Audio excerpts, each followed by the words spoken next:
may be seen as obstructing diplomacy in general. A spokesman for the U.S. State Department said as much, that the U.S. has committed to building a peace mechanism with the goal of replacing the armistice agreement when North Korea has denuclearized. It's not clear the world will want to wait, however. North Korea's state media says that ending the war is an important first step because of the history of extreme hostility on the border. The North Korean Foreign Ministry is also criticizing a recent U.S. delegation for not mentioning the idea of peace. South Korean officials have talked of the idea of reaching a peace deal this year, and China is open to participating in the process. Though the U.S. is a major belligerent within the Korean War and would be needed for peace, being the lone holdout would be seriously embarrassing.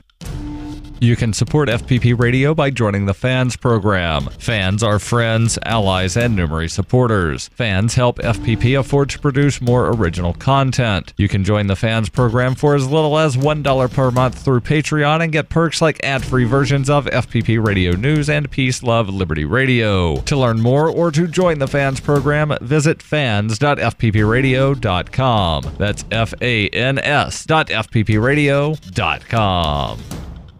UPI reports a bipartisan group of senators proposed a bill Thursday that is aimed at preventing President Donald Trump from exiting the North Atlantic Treaty Organization without the Senate's consent. Senators John McCain, Cory Gardner, Jack Reed, and Tim Kaine presented the legislation, which says that the president may only withdraw from NATO pursuant to the advice and consent of the Senate, provided that two-thirds of the senators concur or pursuant to an act of Congress. In the past, President Trump has threatened to withdraw from NATO if the other member countries do not increase their share of the organization's defense budget. Only 5 of the 29 member nations spend the agreed-upon 2% of their GDP on their military, leading Trump to criticize them as freeloaders.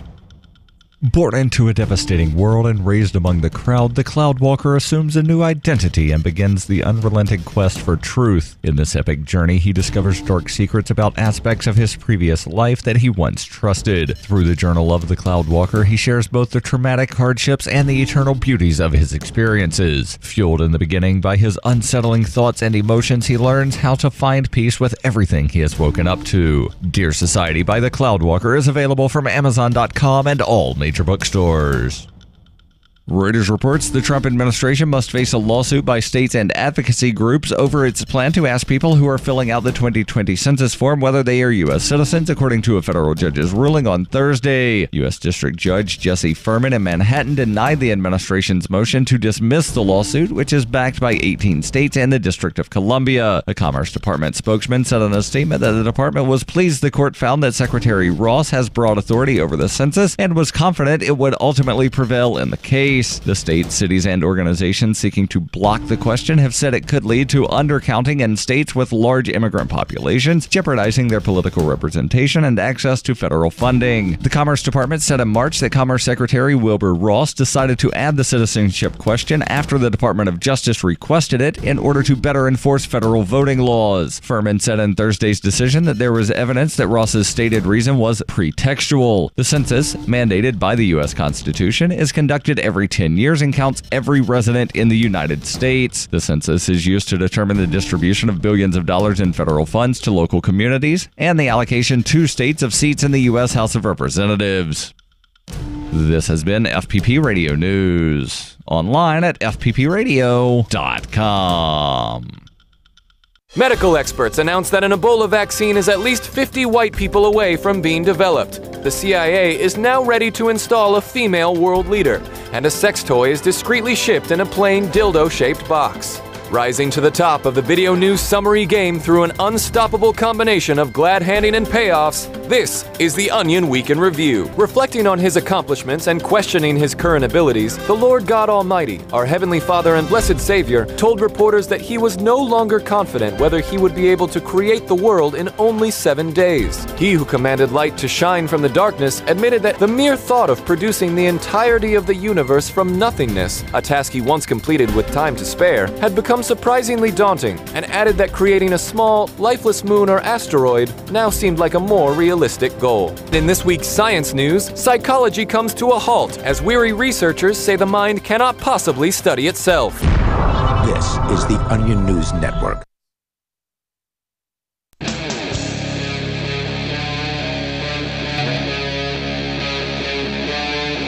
Free Talk Live.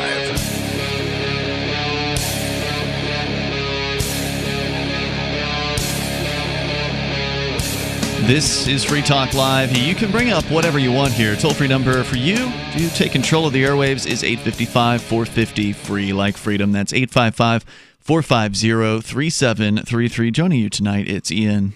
And Chris. And Darryl. Let's start out with the news about the latest thing that has come out of Donald Trump's mouth, which we were all laughing at before the show. So I said, we gotta lead with this one. Darryl, where's the story from? What's it about? Story comes What did he from say? Reason. Headline: if we didn't trade, we'd save a hell of a lot of money. That's an actual quote from Donald Trump. The article begins with a quote from Donald Trump that he gave during a speech to steelworkers in Granite City, Illinois yesterday. Quote, our trade deficit ballooned to $817 billion. Think of that. Deficit. We lost $817 billion a year over the last number of years in trade. In other words, if we did not trade, we'd save a hell of a lot of money. Okay, so we got to stop already and unpack this. The trade deficit is probably the dumbest concept that I've ever heard of in economics. The idea that you lost, what was it, $800 billion? $817 billion. No, you didn't lose the money. You gained products and or services in return for that money from people in other countries who could provide that product or service to you for a lower price likely than what it was that you could get down the street. Hold on. Let me ask this question. And Chris, you operate a somewhat retail business. Like you don't have a brick and mortar location, but online you retail. sell things to people. Mm-hmm. You have companies that you buy products from wholesale, and then you sell those to end consumers, correct? Sure. Mm-hmm. All right. Of the wholesalers that you purchase things from, how often do they purchase from you? Never. Which means you have a trade deficit with them, correct? And the definition of a trade then you deficit. have customers. You have customers that buy product from you. Yeah. But you never buy from them, so you have a trade surplus with your customers. Yeah.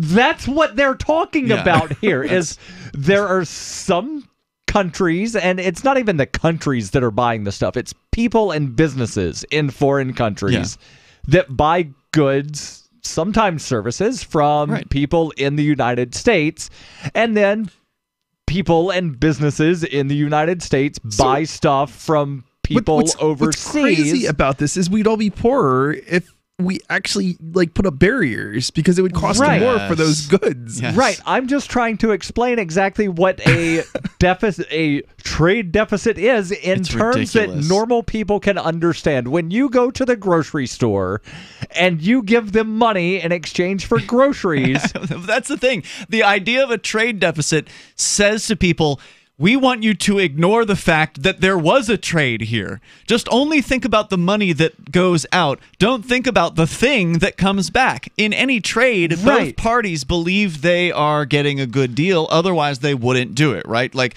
the company that's going to give you the thing would rather have your money than that thing, and you'd rather have the thing than your money. So, so if there's no deficit there. Everybody's happy. It's win-win. Right. But if there's, a trade balance of zero, then that means people are just doing straight barter. Yeah, it's just and that doesn't happen on large scales. All the trade deficit is a sort of misallocation of a concept, of an economic concept, for the purpose of getting people to support protectionism. I mean, that's really, well, 800 billion. Just you could throw out any number if you wanted to there. Right. And it's all irrelevant because all it is designed to do is get people, well, yeah, we need to shut down the border and stop all those foreign products from coming in here. That way all of our American companies can make everything that we need because we're America and we can make everything that we need. You know what I think is hilarious is the farm industry, I guess you would rephrase it, has actually come out and said they don't want the money that the government's going to hand them as farm subsidies. As a result, that is the direct result of Trump's policies. Right, and we covered this last night. We covered this last night. Yeah, can you summarize what happened? Yeah, so there's a bunch of farm groups that are spending a lot of money running an ad campaign saying about how Trump's tariffs are horrible and hurting them, and getting all of these extra subsidies aren't getting to the root problem. So his tariffs are hurting them because the other countries are also because there tariffing, were correct? retaliatory tariffs. Yeah. And the leaders of these other countries said, if you impose tariffs on our stuff, we're do the going same to thing. impose tariffs on yours. Yeah. I don't care. I'm the best business guy ever. Tariffs.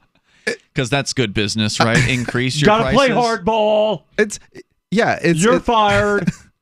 The whole thing is just so ridiculous. I mean, especially with the farm thing, it's like, do you want to have a continual stream of money coming in, and your actual land and everything else being maintained and stuff, or do you want to lose all that and get money from the government, and then when the money stops flowing from the government, you're just screwed? Look, we can make. I'm going to take the protectionist side here. All right. So you go guys ahead, make the protectionist side. Then I want to get back into. You guys are globalists. I do believe that the Earth is round. Yes.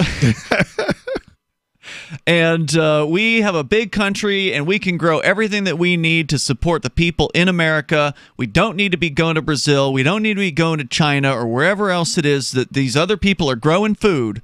We can do it all right here. I think we need to lock down the border and make it so that nobody can bring food in here. You know what, to the United States. Ian? I think you're right. I have to say, I think we should all go back to farming our own land, and we should quit Free Talk Live, and we should quit. I'll quit Think Penguin, and Darryl, he can quit. We're going to you're being ridiculous. We've got plenty of technology. Not everybody needs to quit their jobs. I can 3D print a lettuce or something. I don't There's know. plenty of farmland here in the United States. We don't need to go outside of the United States. But there are also crops that can't really be grown in the United States to the level that American demand is. Exporting food, for those who aren't aware. You don't need them Chinese crops. There is a lot of food that gets exported. There's also a large amount of food that gets thrown into the ocean because the federal government has these policies to where they wind up manipulating the food supply to where we can, wind up keeping prices either high or low depending on the crop. So what you're saying is you support foreigners making your food for you? I don't care who makes my food for me. What I know for a fact is that when you allow free trade between countries, everybody prospers. I totally agree. Yeah, it's about. Let's continue with the article. Well, you can in a moment here, but I reason. got Milton on the line. Milton's in Saratoga. We'll get back to Trump and what came out of his mouth today or whatever it was. Milton, you're on Free Talk Live. Hi. So I have 3 questions. So the first question I had is, what do you think Ayn Rand would have thought of Ron Paul? The second question is, do you think libertarians should talk more about the issue of euthanasia? Because can we just take one question at a time? Because I hate having to remember what the other questions were, because we could get into a conversation. Ayn Rand, I don't really know much about the lady. All I know is that she wasn't a libertarian, so I imagine she wouldn't have agreed with Ron Paul on some stuff. I think she supported government police, military.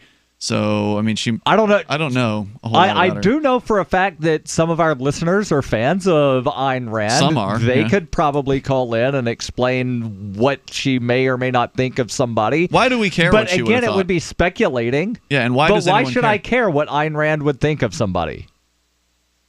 Yeah. So, that's not a yes or no question. Or not an answer to the responsive answer. But my second question... No. He asked you a question. Why should I care what Ayn Rand would think of any particular person? That's true. I just... That's not a yes or no question. Maybe he doesn't really have a strong opinion about it, Darryl. Hang on, Milton. We'll bring you back here for your second question in moments. The toll-free number is 855-450-FREE. That's 855-450-3733. Yeah, we don't really, get all excited about libertarian heroes and authors and celebritarians here on Free Talk Live. More coming up. What is it costing you in vet bills for that convenience of just pulling open a bag of formulated, extruded, processed cereal bits that cost a ton of money anyways? How do you feed your dog to derive not only energy, but a good coat, bright eyes, and a great attitude? Come to Dinovite for help. DINOVITE.com.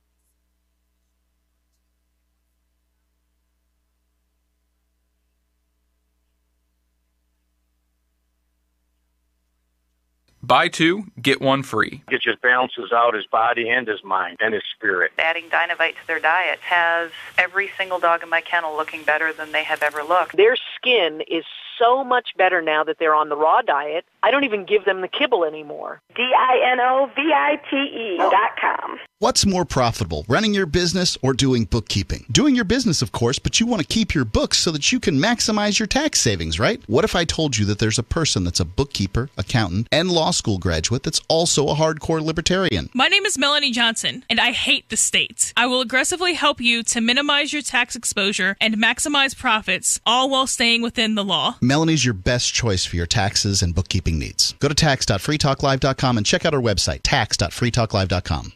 Imagine this is you. You're working late when you get an alert on your smartphone. Your motion-activated Blink security camera picked up something at home. You open up your Blink app and see the silhouette of a man peering through your kitchen window. The job of a home security system is to help stop crime. Visit blinkprotect.com.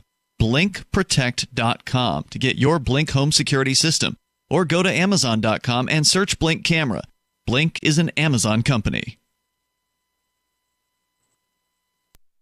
Why did you move to the Shire? I moved here to the Shire because there's other people around who take liberty just as seriously as I do. I moved to the Shire because I saw videos of people challenging authority and thought that I could get support myself. It called to me, like, do this right now. I wanted to be around people like me who got it. And once I got here, I knew there was nowhere else that I wanted to be. I've always wanted to change the world. So I moved to the Shire to join people who were actually working towards doing the same thing. The people here are awesome, loving, and positive. It was for the adventure and for the feeling of something important is happening here. And I just wanted to come to sort of be part of that. Visit ShireSociety.com to read and sign the Shire Society Declaration and learn the reasons why, if you love liberty, you should immigrate to the Shire. Plus, add yourself to the Shire map at ShireSociety.com. That's ShireSociety.com.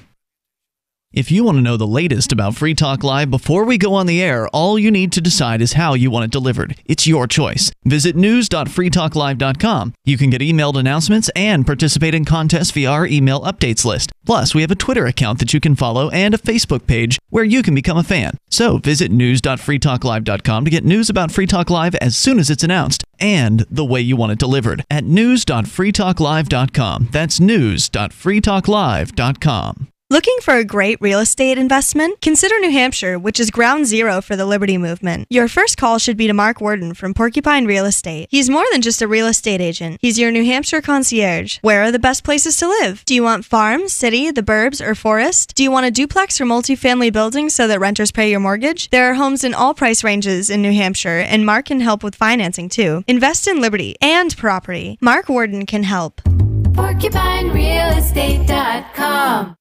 Do you love Twitter? Make sure you favorite the LRN.FM Twitter account so you can receive our tweets at twitter.lrn.fm. That's twitter.lrn.fm.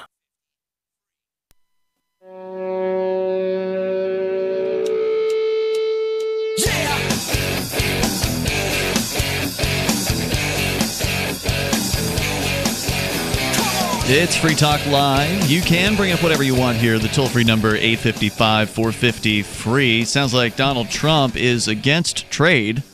And Darryl's got just an amazing quote from him earlier. I don't know if it was today or yesterday, but pretty recently.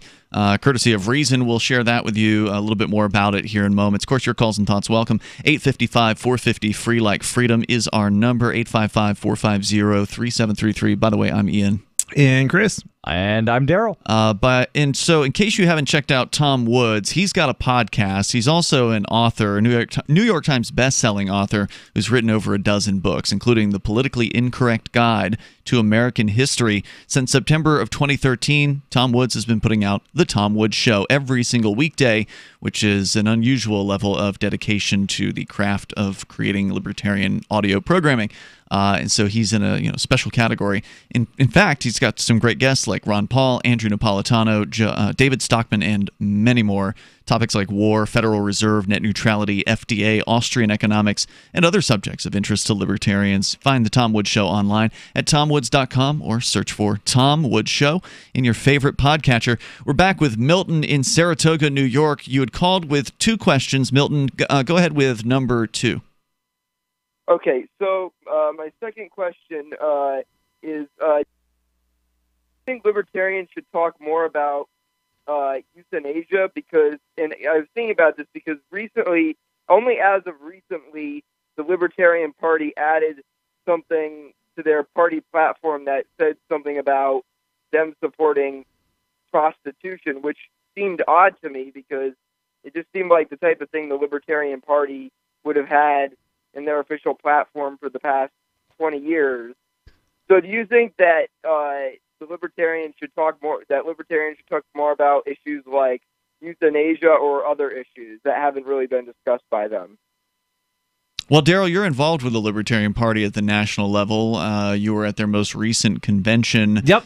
Any comments on the Libertarian Party's view or lack of views on euthanasia, which is, isn't that like mass killing of certain populations? No, euthanasia is right to die. So if you've got a terminal illness, should you be able to end your life? And libertarians believe that you should have that right. Right. And yeah, that's not really a topic that anybody seems to be discussing these days. But whenever it is discussed, it's generally people of a libertarian slant that I hear talking about it. Yeah, I've heard about it more in Europe, stuff that's happening in Europe than the U.S. It's not legal here, that's for sure. In some states, it is. Is it? Yes. Yeah. Really? California. Which states passed it? California. Yeah, I think California, wasn't Oregon the first state to do it? I thought so. It's not just Oregon anymore. There's a handful of states. Well, how does that? Is that just? I mean, that's at the state level, but is it like? Isn't it against some sort of federal law? I don't know if there's a federal law against attempting to kill yourself, but I know there are a lot of states that do have that as a law. So there is a distinction between the terms, by the way, euthanasia and assisted suicide. So euthanasia is where the doctor is the person ending the person's life, whereas with assisted suicide, the doctor sort of helps set it up, but then the person themselves, presses the button or whatever it is that actually does the killing. Yeah. It should be noted that while I don't think there is any federal law against it, but if you remember when Jeff Sessions tried to get the federal government involved in marijuana back when Bush was president. Oh, the federal government's been involved in marijuana since the 1970s. Well, that's true, but I know that the Bush administration tried to get the federal government involved in Oregon's right to die laws in the early 2000s. Okay. Yeah, I haven't been following that closely, but I'll take your word for it. And then my third question that I have is, I was just on the the official Libertarian Party Instagram page, and in the official story, it had a picture of Gary Johnson, and it says, "Will he run? Why?" Apparently, hold on. So apparently there was news out today that Gary Johnson is considering getting into the New Mexico U.S. Senate race because the current Libertarian nominee for Senate is talking about dropping out. And if he drops out, then the party would be able to fill that vacancy on the ballot. There you go. And since Gary Johnson lives in New Mexico, he might wind up running for Senate. Milton, thanks for the call tonight. So that's Gary Johnson, who ran as the so-called Libertarian candidate for president in 2012 and 2016. and was lackluster at best. So at least it's good to hear he's not going to be running for president again, although that doesn't mean the Libertarian Party will be saved from an awful candidate in the year 2020. That remains to be seen at this point. I guess I was thinking of involuntary euthanasia when I was thinking of euthanasia, which is also apparently like against your dog or something? A thing. No, against people. Okay. Yeah. So you're thinking death panels, not people saying, hey, die. I've got this thing. The chance of recovery is like 0. I don't want to live in pain for the next 3 to 5 years. Let's go ahead and end it now. I think I'm surprised the Libertarian Party doesn't address this, but they do address it as far as like self-ownership, right? Which is why you don't need a plank for every single damn thing. You would know. I mean, if you know the libertarian. The principles of the Libertarian Party, you would know the answer to this, and it's right, and that is you own yourself. Right. You know nobody else owns you, and so therefore, if you want to terminate your own life, you should be able to do that. I think a lot of people would bristle at that, because for some people they believe that life is precious and that an individual shouldn't even be able to choose to extinguish their own life, and I think I find that perspective to be pretty outrageous. Like I understand that. Somebody who is suicidal may only be that way temporarily, and it's not a bad idea to try to, to talk that person out of it. And I can understand why somebody would want to restrain a friend or something like that, who might have lost their mind temporarily or something from, hurting themselves. So, I mean, there's a strong argument for it's hard to be a libertarian when you've got somebody who's gone insane and you want to help that person that you care about not hurt themselves or hurt others. So that's kind of where the non-aggression principle sort of doesn't exactly... There's kind of a gray area. It doesn't exactly apply the way you think it should. Because the non-aggression principle does allow for self-defense, not only of yourself, but of someone else who is asking for help. And then there's the question of what about the person who is incapable of asking for help? Indeed. Or, if it's your friend and you know that person, you know them well, and they probably wouldn't want to be killing themselves generally, are you within your rights to stop them from doing that? It's interesting because... Well, what's the liability, right? If somebody wants to kill themselves, you stop them from killing themselves, and then later they say, well, I really did want to kill myself. Well, in theory, they could still go ahead and kill themselves at some point. Right. Is there a price to actually keeping somebody alive longer? Because normally we get compensated when somebody gets something taken from them. But if somebody is kept alive for X amount of time, is there a compensation? It seems like you'd be liable, and I would just do it. More coming up here in moments. 855-450-FREE, 855-450-3733. This is Jessica Armand, creator of the fluoride-free oral care brand, My Magic Mud. You're going to love our new products. Our cutting-edge oral rinses deeply soothe your mouth and fight cavities naturally. Our breath spray, My Magic Mist, will invigorate your senses with essential oils of peppermint and eucalyptus. Our clinically proven toothpaste and tooth powders whiten your teeth and detoxify your mouth. Buy discounted bundles direct at mymagicmud.com and take 10% off with coupon code GCN10. mymagicmud.com. Hi, I'm Patrick Kolbeck, and I'm running for governor. In the wake of the adoption of Common Core in 2010, Michigan's education system has been in a steady decline. In order to regain our former reputation for education excellence, we need to dump Common Core and get the feds and state government out of the classroom. We need to refocus education upon parents, teachers, and students. Under my service as governor, our schools will get the resources they need without any micromanagement of the classroom. Principled Solutions prioritize your best interests, not lobbyists. Paid for by Patrick Kolbeck for governor.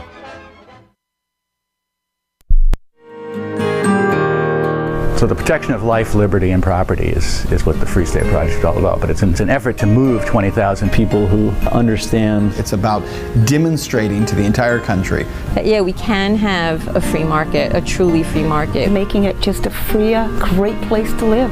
It's the world's largest voluntarist libertarian community, and it's only getting bigger. That's amazing. To be able to move to a place where other people passionately believe in being free and independent. What the Free State Project is managing to do, though, is to put their money where their mouth is. It's physically getting up across the country and saying, let's go someplace and let's demonstrate the power of these ideas. There's a lot of kind of philosophy that surrounds liberty. There's a lot of thinking about it and talking about it. But here in New Hampshire, people are doing it.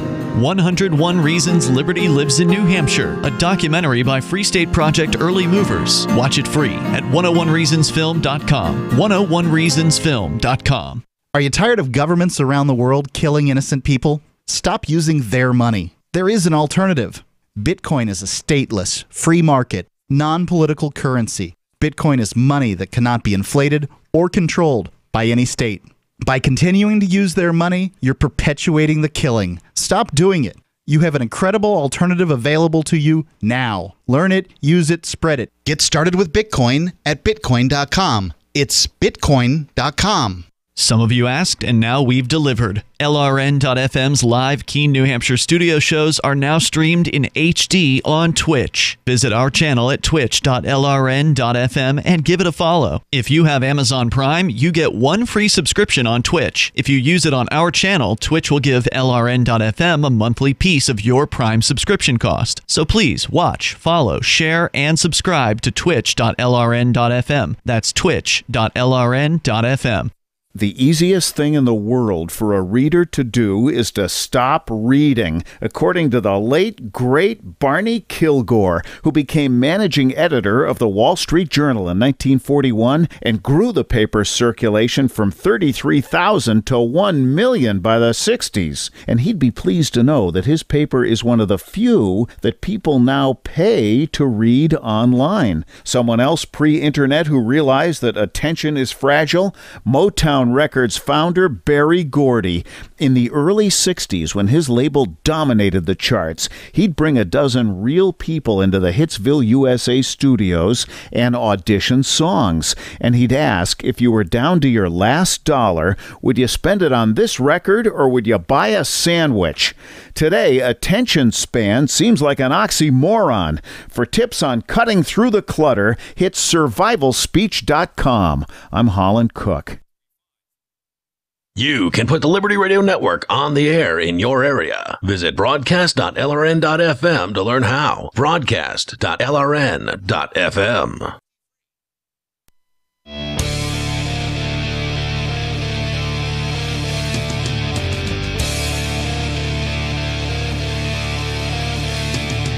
It is Free Talk Live. You may dial toll free and take control of the airwaves here. We're talking about protectionism, trade barriers, this so-called trade deficit concept, which is just absolute, essentially propaganda.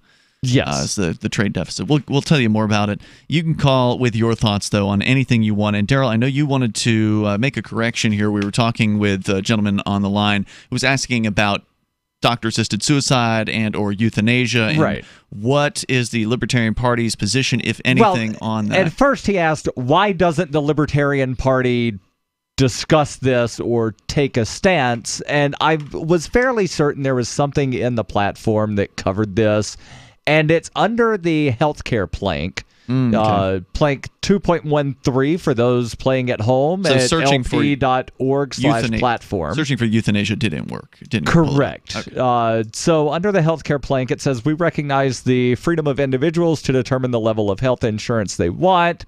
It goes on a little bit more and says, including other aspects of their medical care, including end-of-life decisions. Right. So the platform makes reference to people being able, or rather they should be able to, control end-of-life decisions, which would be assisted suicide or euthanasia. As you would expect, and along with the principle of self-ownership should go the choice to extinguish yourself. It just isn't under a separate plank titled euthanasia. Got it.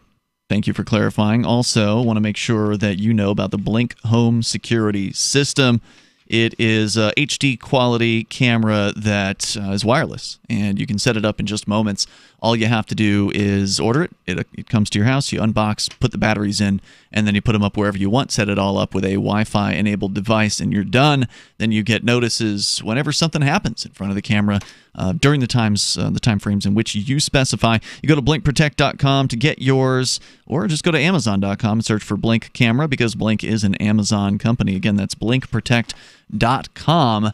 As we continue here, of course, we'll take your calls if you want. The number 855-450, free. Also, Skype username, LRN.FM. And then there's our Discord on-air call-in line room over at discord.lrn.fm. Let's go back to the story we opened the show with, Darryl. You had started with a quote from Trump. Go ahead and just read that brief quote one more time for listeners just tuning in. Yes, and then I'll continue after reading the quote, continue with the Reason article, where, again, Trump told some steel workers in Illinois yesterday, quote, "Our trade deficit ballooned to $817 billion. Think of that. We lost $817 billion a year over the last number of years in trade. In other words, if we didn't trade, we'd save a hell of a lot of money." So wrong. Reason says, it's wrong for a lot of reasons. Yeah, it is. Reason says, according to the U.S. Census Bureau, the president exaggerated the size of the trade deficit by 48%. But that's a mere quibble. It doesn't matter, yeah. Compared to his fundamental misunderstanding of what numbers mean, which in turn reflects the zero-sum Numbers mean view. what I say they mean. Reflects his zero-sum view of economic exchange that does not bode well for the outcome of a tariff war supposedly aimed at promoting free trade. Again, Trump argued if we did not trade, we'd save a hell of a lot of money. Anybody that knows anything about free trade knows that tariffs destroy free trade. They are the antithesis of free trade. That's what gets in the way of free trade. Tariffs and, prohibitions entirely.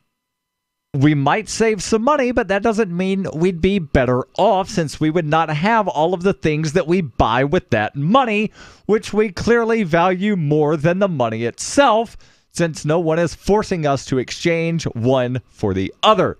The analysis is the same whether or not people who sell us things happen to be located in the United States or not. Well, I mean, the idea that you're going to save money is just false. The reason why somebody's buying something from across the world instead of down the street or across the state most of the time is because it's cheaper. That's probably one of the primary reasons why you're going to get something from China or you're going to get something from Pakistan or wherever, because it's likely cheaper than old Joe down the street with his factory making it here in the United States. Right, so and you're not saving money if all of a sudden you have to buy. I mean, at any level, you're not going to save money because you've chosen to go elsewhere. Right. But see, the whole claim of we'd be saving money is based on some sort of weird thinking of, well, we just wouldn't be buying things, which is why Reason points out whether you save money or not, it doesn't mean you're any better off. You will definitely not be better off. Because if you have a certain amount of money to spend, yes, and then you can't spend it around the globe anymore to get the best price on the best product, the best deal. You may not even be able to get it at all. You may not be able to get it at all in the United States. There's a lot of niche products. But even if you can, it's likely going to cost more, which means you cannot get as many things as you would have been able to buy previously. So you can't. Your spending power goes down dramatically. Ultimately, your quality of life goes down dramatically, and in order to get the same amount of things, you would have dramatically less money if you could afford it at all in the first place. So everybody becomes worse off. Yeah, Brazil has a lot of these trade barriers in place, and there's a lot of products you can't get in Brazil, and they're just not allowed to bring them in the first place. I'm just trying to think you can't get them because they're not allowed. They're basically not allowed to sell them in the country in any kind of cost sane way. So like Xboxes and PlayStations and things like that, when you get them, you're basically paying like 3 times what they would be in the United States or something. Right. Like that. I'm trying to think, if there was no international trade, how many of the automobiles that people drive or travel in, or whatever verb you want to use, how many of those would just not be available? If there was no international trade, would people still have iPhones? No. Those aforementioned Xboxes and other gaming systems. Because a lot of these things, there's a lot of the parts that get made in other countries because either it's cheaper to make, or Well, Trump would just say, just hire people here, make jobs here, create the factories here. Right, but some of the components Make them here. You can't. There's some of the things we you can do can't anything. It's America. Don't tell me what I can't do. All right, guys, I got personal experience with this, and I can tell you there's no way this is going to work. So one of the issues with industry, the electronics industry, is like any kind of electronic, is that the individual parts, there's only like a handful of companies making those individual parts, and for like any given piece that goes into a product. So like if you want a Wi-Fi chip, there's like a handful of companies that make those Wi-Fi chips. So if you want to like make a board, some sort of electronic device here, you have to import those pieces from China or wherever they're being produced. Right. I'm just thinking of some of the obscure you wouldn't even be able to do it. I'm just thinking of some of the obscure metals that go into some of the components. Yeah, I know. Might not even be able to. It goes even further than that. Mined in the United States. Everything can be mined in the United States. Everything in the world. We don't need anything from anybody else anywhere. This is the idea. This is this protectionist claptrap that everything. Oh, well, we'll just start our own Wi-Fi chip manufacturer, Chris.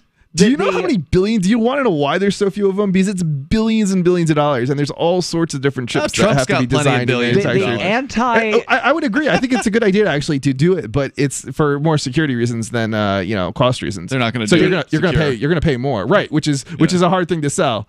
The anti-trade crowd and the you should only ever buy local crowd have a lot in common without realizing that they have a lot in common. So, depending on how extreme you go with the buy local, then sorry to break it to you, Americans, but if you only buy local and you mean, like within, say, 20 miles of where you live, you can never drink coffee again. Those bananas that you love putting in your smoothies, can't get those anymore. Forget about your cigarettes. You want macadamia nuts? Nope. Yep. Any kind of electronic goes right out the window. Any kind of tropical fruit, with the exception of oranges. We don't need electronics. We've got 2 tin cans and we got a string. Pretty much every single product that you depend on is probably not going to be sourceable locally. It's just the reality of it. Yeah. Except for I don't even know, a handful of food products maybe. The toll-free number tonight, 855-450, free like freedom. Is there more about Trump? Oh, there's definitely more here, yes. We're going to share that with you on the way as we talk about trade and why it's a good thing if you let it happen. Any barriers put up just make everybody poorer. It's Free Talk Live. Does your dog itch, scratch, stink, or shed like crazy?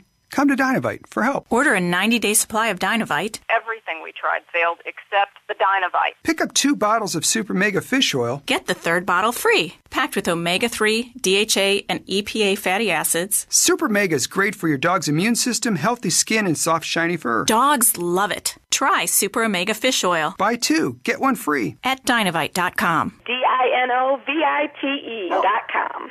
The Bitcoin.com wallet is a simple and powerful full-featured wallet that allows you to send and receive Bitcoin, BTC, and Bitcoin Cash, BCH, with anyone, anywhere in the world. It supports both single and multi-signature wallets and is available in multiple languages. The Bitcoin.com wallet is available on Windows, Linux, Mac, Android, and iOS devices. Use the Bitcoin.com wallet to buy, send, store, and receive both Bitcoin, BTC, and Bitcoin Cash, BCH. Learn more at wallet.bitcoin.com. That's wallet.bitcoin.com. Heart-related health problems affect millions of people each year. Maybe you're one of the many who suffer from issues related to angina pain, high blood pressure, congestive heart failure, unbalanced cholesterol, irregular heartbeat, or clogged arteries. There is a solution that doesn't involve expensive prescription drugs that only mask the problem and leave you with horrible side effects. If you are ready to live your life free of sickness, pain, and fear, live your life with increased vitality, energy, and youthfulness, and experience your body healing itself,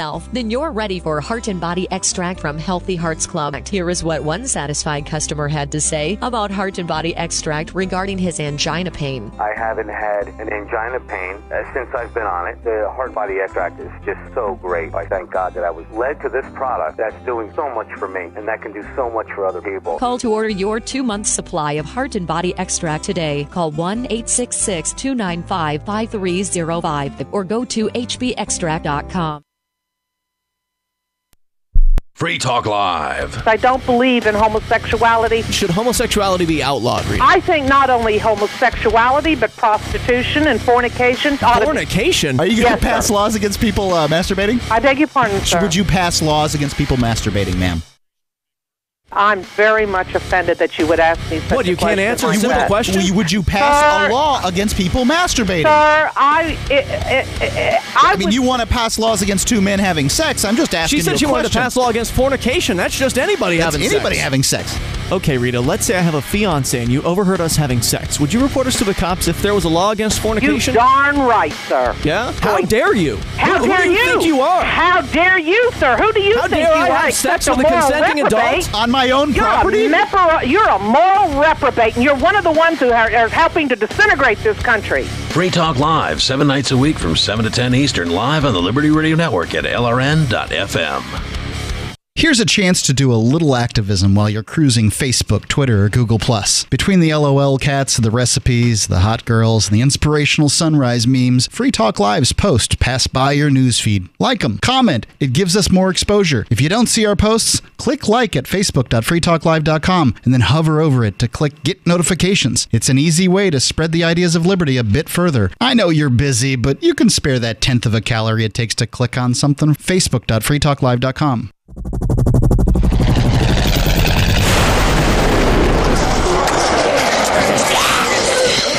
In Survivor Max 2, School Bites, Max must scavenge through a wasteland swarming with the undead. Desperate to find the medicine he needs, he discovers a community of survivors at his former school. Has he finally found the safe haven he's been looking for, or will he discover that school bites?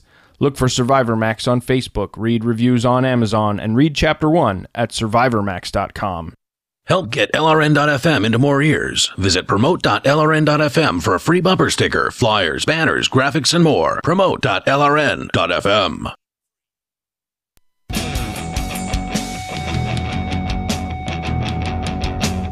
It's Free Talk Live. You can dial in toll free, take control of the airwaves. Our number here, 855-450, free like freedom. 855-450-3733. We're talking about economics. The so-called trade deficit, which is just a garbage concept cooked up by people who don't know economics or are trying to make you more ignorant about it in order to get you to believe in the idea that that tariffs are a good thing, or that protectionism is a good thing, that walls, that prohibitions are good things.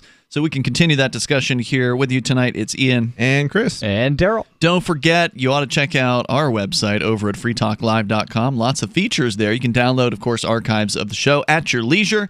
We've got different podcast feeds that you can subscribe to, including the full show every single day. There's also a digest-only feed where if you're time-challenged, you can listen to basically a half-hour version of our 2-hour every night show. Because when you do a 3-hour radio show and you cook out all the commercial breaks and the news breaks, it turns into 2 hours of just solid talk content, which is what you get on our podcast version, the downloadable version over at freetalklive.com, all completely free to you, unlike those other talk show hosts who want to charge you for their websites and those kinds of features. Plus, there's our webcam. The Twitch feed is the HD version of the webcam feed. There's also a not-so-HD version and SD version on YouTube. So different ways to watch online if you like. In fact, we've got some Twitch viewers in the Twitch chat right now over at twitch.lrn.fm. And I'm just going to throw in the question here from Kinja Khan, who asks, if the U.S. wants free trade with Korea and Korea says okay, but puts tariffs in place, what do you do? Now, I don't know if he means you as in you are the United States government or you as in Darryl Perry, but you can answer that however you want. So, hold on. Can you re-ask the question without the commentary? Because it sounded like there was confusion in the question. There is confusion. If the U.S. wants free trade with Korea and Korea says okay, but puts tariffs in place, then that's not free trade. What do you do? That's not free trade. But what do you do? I tell you that's not free trade. Darryl Perry says that's not free trade. I think the suggestion here is, do you I don't then want to put retaliate? tariffs on anything. So you're against retaliatory tariffs. I'm is what against you're saying. all forms of tariffs. Mm-hmm. Do you have any different answer to that question? Yeah, that's a hard one, but I kind of agree. Like I don't think the government should be telling us what we can and cannot do in terms of trade with others overseas. So Yeah, I mean, to me, it's not a hard question at all. I'm with Darryl.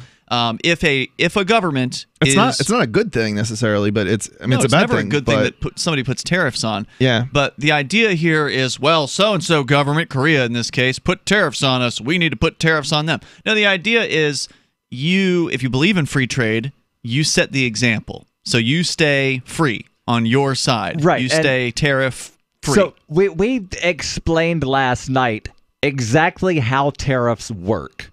And I realize that, some people don't listen every night, so I will re-explain. Can I take a guess here work. on how tariffs work? So if you're, Certainly. Let's say that you're Canada, okay, and I'm America. And okay, got it. And Chris wants to trade something. He's a consumer. He wants to trade something, right? Like between the countries. So if Chris is in the United States, Chris is a consumer.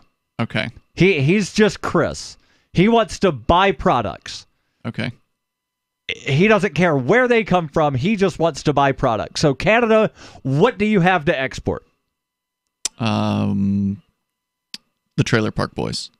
No. You've got polar bears and maple syrup. Okay. And I could really use some maple syrup. Yeah. But you're known to buy that stuff. We also have maple trees in New Hampshire and Vermont. Right. So we'll take your maple syrup, but we're going to have a little bit of a tariff on there. Mm-hmm.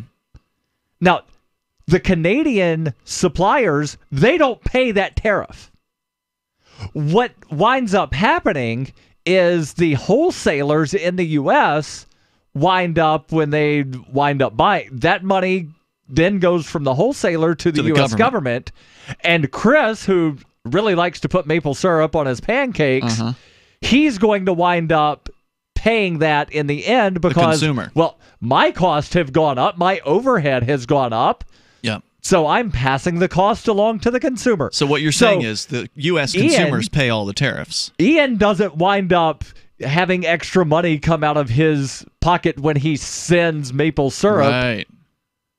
It's the consumer that winds up paying it. So this whole thing of we got a retaliatory tariff to Korea, nobody in Korea is going to pay a tariff that the U.S. government imposes. And this is exactly why Brazil, you'll pay 3 times as much for an Xbox. It's not the taxes, it's the tariffs. Now, which is a tax because it's a going form to of the tax, government. but it's only applied to goods coming from overseas. It's essentially an import duty. So if the problem is there's no actual gaming systems produced in Brazil, so it's awful. Let's continue with the article here. Cato Institute trade specialist Scott Lincecum concedes in an interview with the New York Times, "Without trade, we could have piles of money.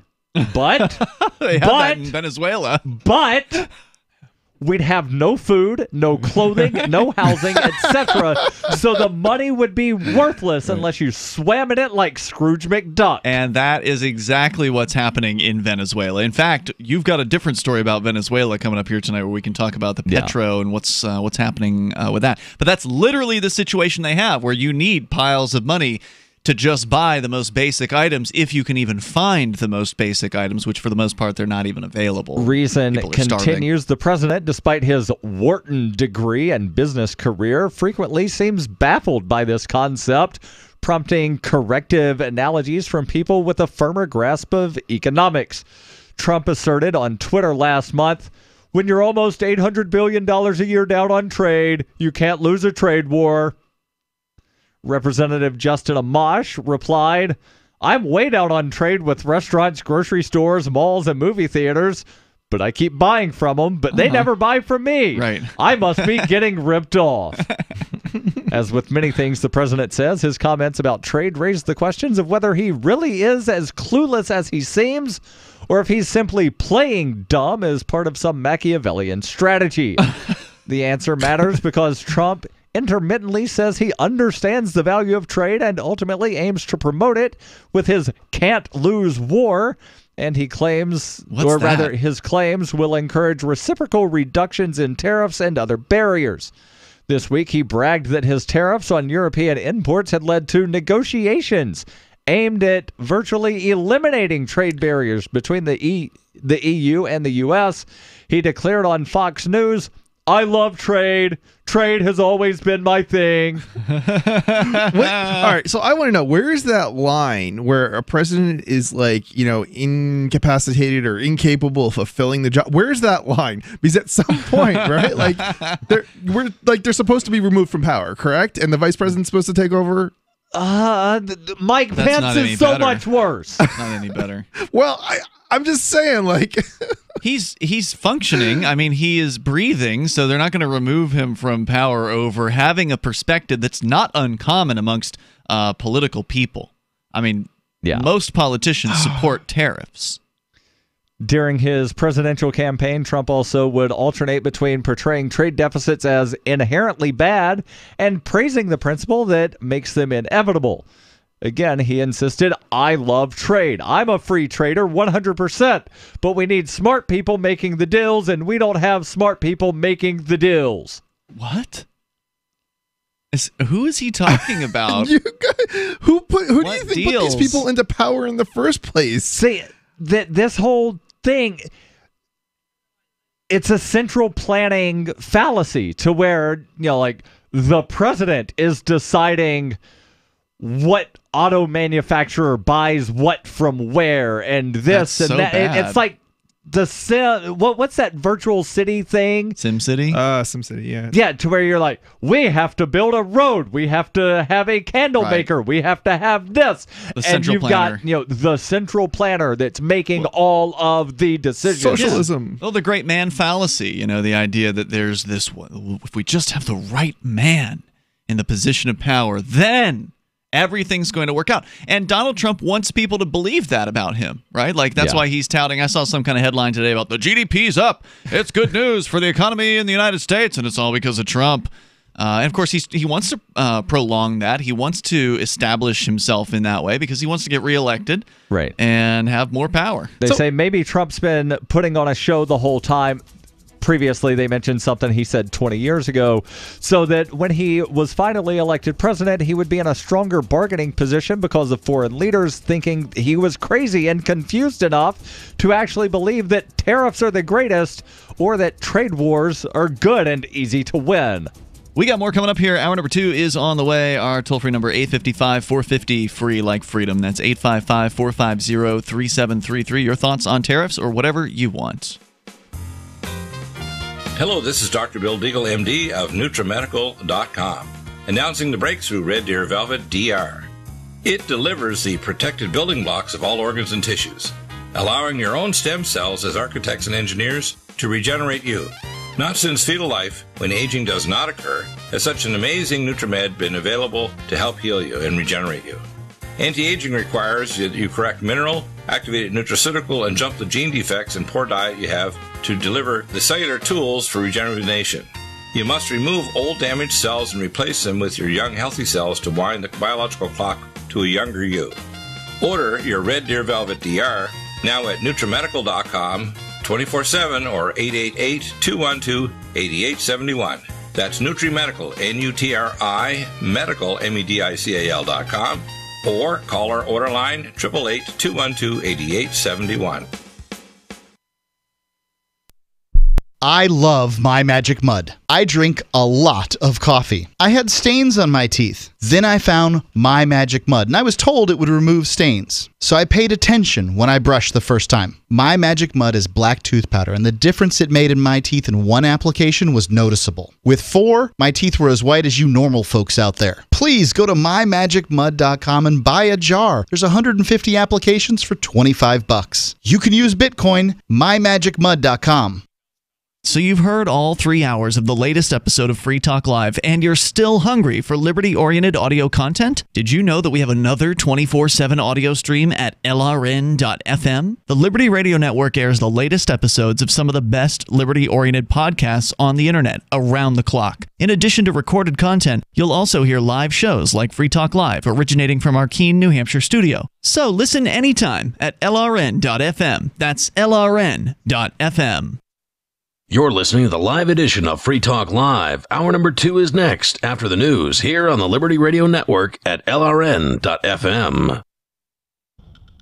From Keene in the Shire, the Liberty Media capital of the world, this is Darryl W. Perry, host of FPP Radio News for Friday, July 27th, 2018. Silver is trading at $15.40 per ounce. Gold is valued at $1,220 per ounce. Zen Cash is trading at $29, and the average price of Bitcoin is $7,912. Antiwar.com reports 65 years after the 1953 armistice that stopped the open fighting of the Korean War, the nations involved still have not replaced it with a permanent peace treaty. This means that the Korean War is still technically ongoing 68 years later. That's apparently where the U.S. intends for it to stay. While North and South Korea have discussed deals to end the war, the U.S. nominally has given its imprimatur to the idea. U.S. officials say that there is little interest in the Trump administration to actually do this, with some seeing it as undermining their leverage against North Korea on denuclearization. This would be a complicated matter this time, unlike the decades of previous U.S. resistance to making peace with North Korea. That's because now South Korea is also on board for such a deal. In trying to delay such an important milestone, the U.S. may be seen as obstructing diplomacy in general. A spokesman for the U.S. State Department said as much, that the U.S. has committed to building a peace mechanism with the goal of replacing the armistice agreement when North Korea has denuclearized. It's not clear the world will want to wait, however. North Korea's state media says that ending the war is an important first step because of the history of extreme hostility on the border. The North Korean Foreign Ministry is also criticizing a recent U.S. delegation for not mentioning the idea of peace. South Korean officials have talked of the idea of reaching a peace deal this year, and China is open to participating in the process. Though the U.S. is a major belligerent within the Korean War and would be needed for peace, being the lone holdout would be seriously embarrassing. You can support FPP Radio by joining the Fans program. Fans are friends, allies, and numerous supporters. Fans help FPP afford to produce more original content. You can join the Fans program for as little as $1 per month through Patreon and get perks like ad-free versions of FPP Radio News and Peace, Love, Liberty Radio. To learn more or to join the Fans program, visit fans.fppradio.com. That's fans.fppradio.com. UPI reports a bipartisan group of senators proposed a bill Thursday that is aimed at preventing President Donald Trump from exiting the North Atlantic Treaty Organization without the Senate's consent. Senators John McCain, Cory Gardner, Jack Reed, and Tim Kaine presented the legislation, which says that the president may only withdraw from NATO pursuant to the advice and consent of the Senate, provided that 2/3 of the senators concur or pursuant to an act of Congress. In the past, President Trump has threatened to withdraw from NATO if the other member countries do not increase their share of the organization's defense budget. Only 5 of the 29 member nations spend the agreed upon 2% of their GDP on their military, leading Trump to criticize them as freeloaders.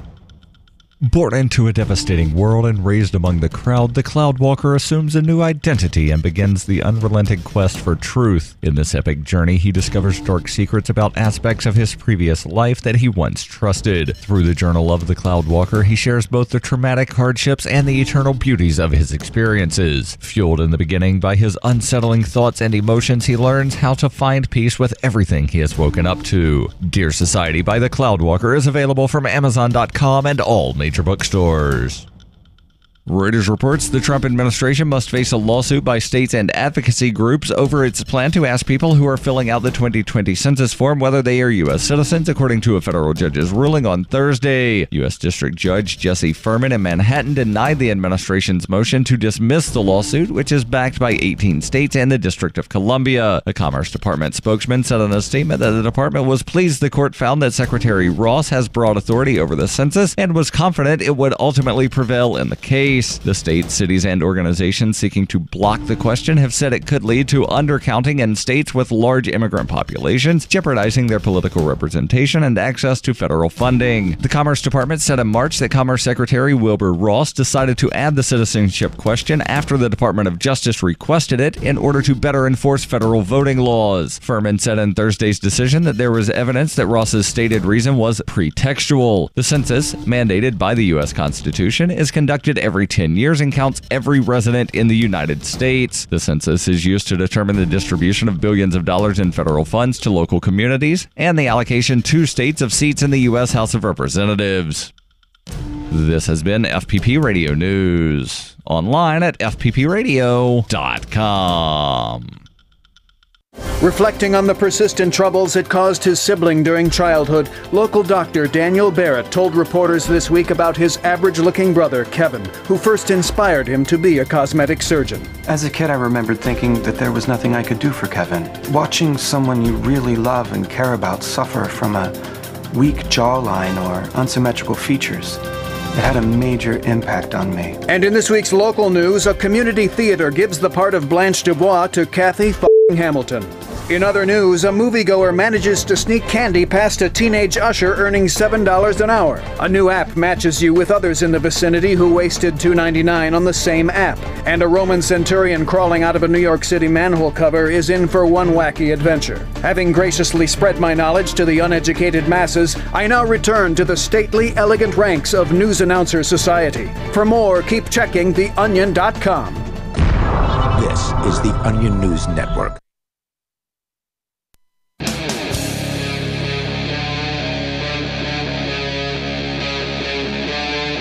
Free Talk Live.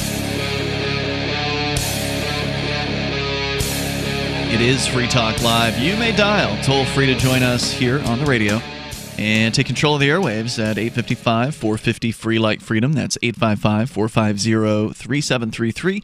Also, Skype username LRN.FM, or jump in the Discord on-air call-in line room over at discord.lrn.fm. Here tonight, it's Ian. And Chris. And Darryl. We started out with some shockingly, well, maybe not so shockingly, but just outrageously economically ignorant statements from Donald Trump, who seems to believe that if the United States government closed down the borders to all products, that would somehow make things better in the United States, with this fallacy of the trade deficit, which, again, if you want to hear all that discussion, go grab the archives later tonight at freetalklive.com. You've got some other bad news when it comes to something that Trump might be promoting. Chris, go ahead with that. Yeah, so Trump is going to bring the GDPR to America. The GDPR, I presume this will tell you what that means. It will. So the General Data Protection Regulation. And this is from where? Sorry. So the story is from Washington Post. Got it. Okay. And the GDPR is basically a law that was passed in Europe that does all sorts of bad stuff, and they claim it's for privacy.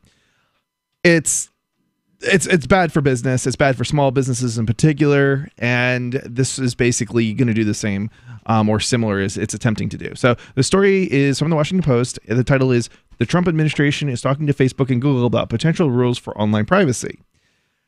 Who better to ask than the two biggest corporations around the internet, Facebook and Google? I mean, well, that's generally how regulations start, exactly. Right? Is like whoever the biggest businesses are, they write the rules.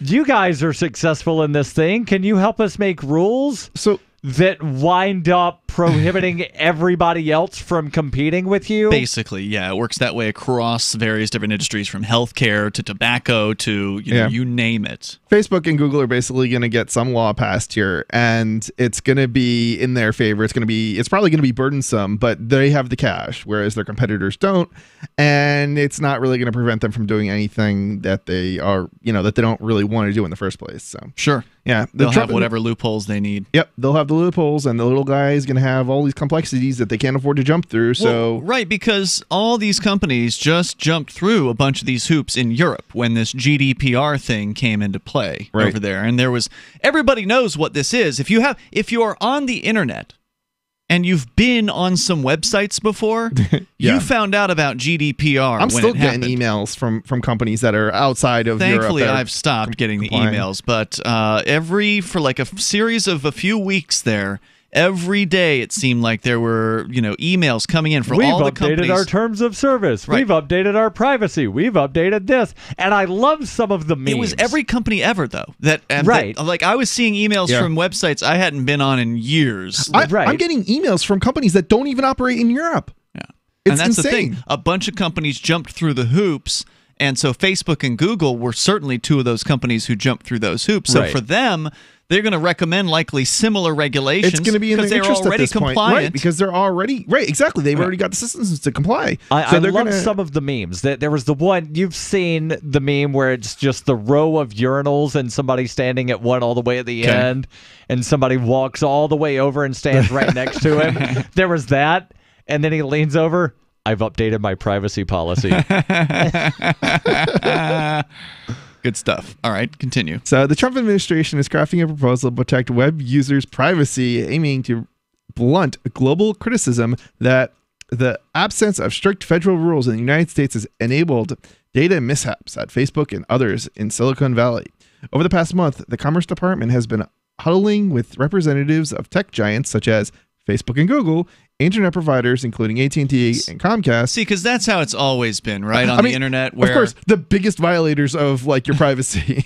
So, but I mean, it's always that way where, on as far as these companies getting together with government, working together, it's going to make things better, right? If you have the government set the rules, if we have a standard set of rules that everybody should follow, I mean, that's how all of these wonderful developments came about first, right? All the internet things, they had to go to the government first to ask permission before they created email and created the web. We're reducing competition so the privacy-friendly options don't even exist.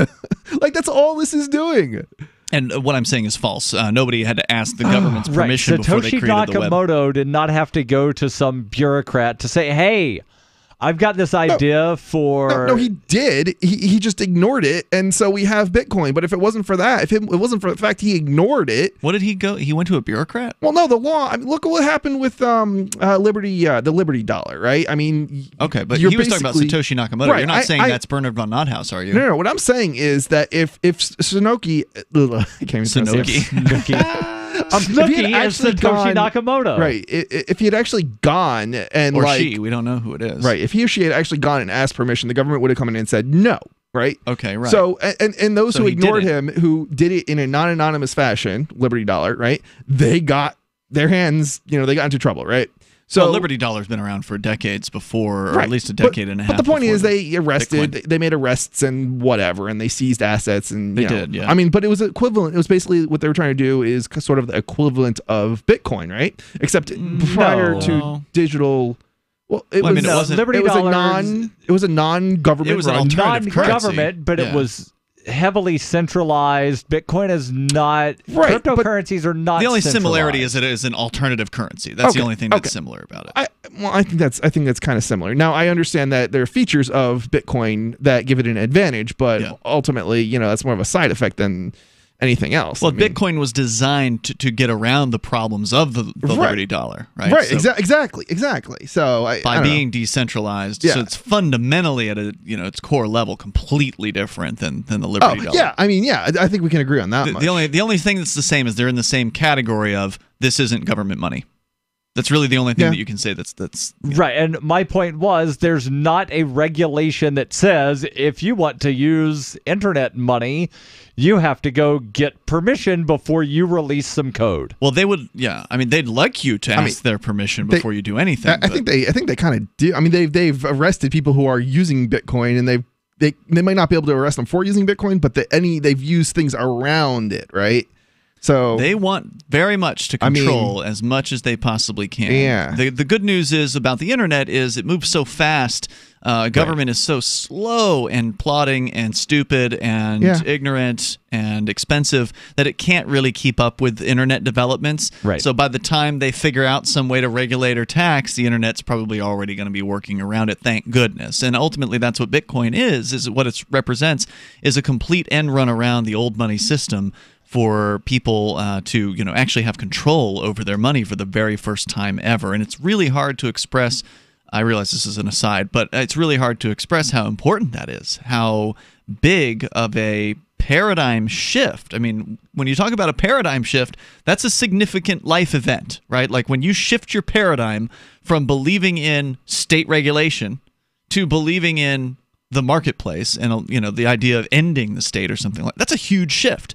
Well, it's a similar shift to go from centralized banking, where some central bank prints out a bunch of money at the whims of politicians, into a money that is controlled by everybody yet controlled by no one because it's completely copyable, so anybody can put their own crypto out. I mean, we are in this sort of amazing, the very beginnings of this amazing decentralized money world, and Bitcoin was just the first of so many different options, and it's interesting to watch it all. I'm amazed at how some people don't understand the importance of Bitcoin and decentralization of the system. Like I'm just never confronted them before. I know. I money's money's something people take for granted. I'm talking about like libertarians who don't get it. Like, are there libertarians? I guess Ron Paul, he's not really like a crypto there guy. are, and I'm amazed that those are like some of these people who, especially people who have left, don't understand. Like they say things like, "Oh, well, all they care about now is Bitcoin or crypto or whatever," and it's like, yeah, but it's not this insignificant thing. It's like probably one of the most important things we can be doing. You're literally like, kicking one of the legs out. Right.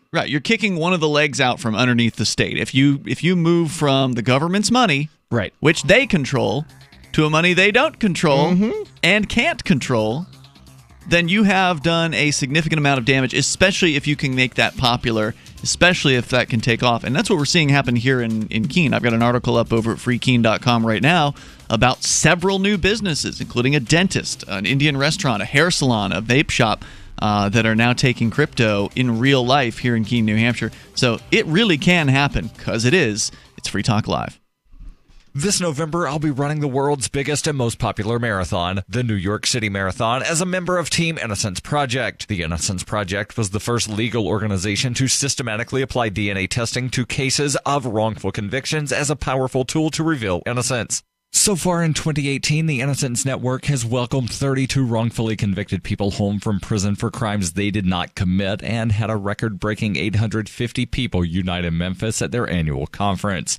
The movement of freeing the innocent and reforming the criminal justice system is growing and would not be possible without your support. Together as 68 network organizations around the world, they've helped exonerate 513 people who spent a combined total of 7,804 years in prison. They've also worked together to pass over 150 laws in the U.S. to help prevent wrongful convictions. You can support the Innocence Project by going to run.freetalklive.com. That's run.freetalklive.com. The Bitcoin.com wallet is a simple and powerful full-featured wallet that allows you to send and receive Bitcoin, BTC, and Bitcoin Cash, BCH, with anyone, anywhere in the world. It supports both single and multi-signature wallets and is available in multiple languages. The Bitcoin.com wallet is available on Windows, Linux, Mac, Android, and iOS devices. Use the Bitcoin.com wallet to buy, send, store, and receive both Bitcoin, BTC, and Bitcoin Cash, BCH. Learn more at wallet.bitcoin.com. That's wallet.bitcoin.com. What's more profitable, running your business or doing bookkeeping? Doing your business, of course, but you want to keep your books so that you can maximize your tax savings, right? What if I told you that there's a person that's a bookkeeper, accountant, and law school graduate that's also a hardcore libertarian? My name is Melanie Johnson, and I hate the state. I will aggressively help you to minimize your tax exposure and maximize profits, all while staying within the law. Melanie's your best choice for your taxes and bookkeeping needs. Go to tax.freetalklive.com and check out our website, tax.freetalklive.com. Is spreading the message of liberty, cryptocurrency, and peace around the globe worth $2 per month to you? As you may already know, in addition to our internet feed, LRN.FM broadcasts on free-to-air satellite across North and Central America, as well as Sub-Saharan Africa. And we've been available on satellite for free 24/7 since 2010. The LRN.FM free-to-air satellite signal is reaching some of the most oppressive regimes in the world, and there's no doubt our ideas are making an impact. You can learn more about the channel's impact by watching the 3-minute video at fund.lrn.fm. If you'd like to help free minds globally with our ideas of liberty, cryptocurrency, and peace, you can donate as little as $2 per month via fund.lrn.fm. You can help us continue and expand our satellite broadcast to multiple continents. Visit fund.lrn.fm today, and thank you for your help. Don't forget to share the link on social media. That's fund.lrn.fm. LRN.fm is proud to announce our official listening apps for Android and iOS devices. Now you can easily tune into our streams anywhere, anytime on your smartphone or tablet. Just visit apps.lrn.fm or search for LRN.fm in the Android or Apple app stores. Please download, rate us 5 stars, then share the link on your social media and let your friends and family know how you're listening to LRN.fm. Download it now, free, at apps.lrn.fm. So you've signed the Shire Society Declaration and are planning your move to New Hampshire to be around more liberty-oriented people. Next, sign up for the Shire Society Forum at forum.shiresociety.com. There are a bunch of people there who are already in the Shire, and they want to meet you. If you're already in the Shire physically, you should also come by the forums. Remember, not everyone uses Facebook. New people are signing up for the Shire Society Forum every month, so drop in and say hello at forum.shiresociety.com. Some of our live shows are streamed in HD on Twitch. Please follow and share at twitch.lrn.fm. That's twitch.lrn.fm.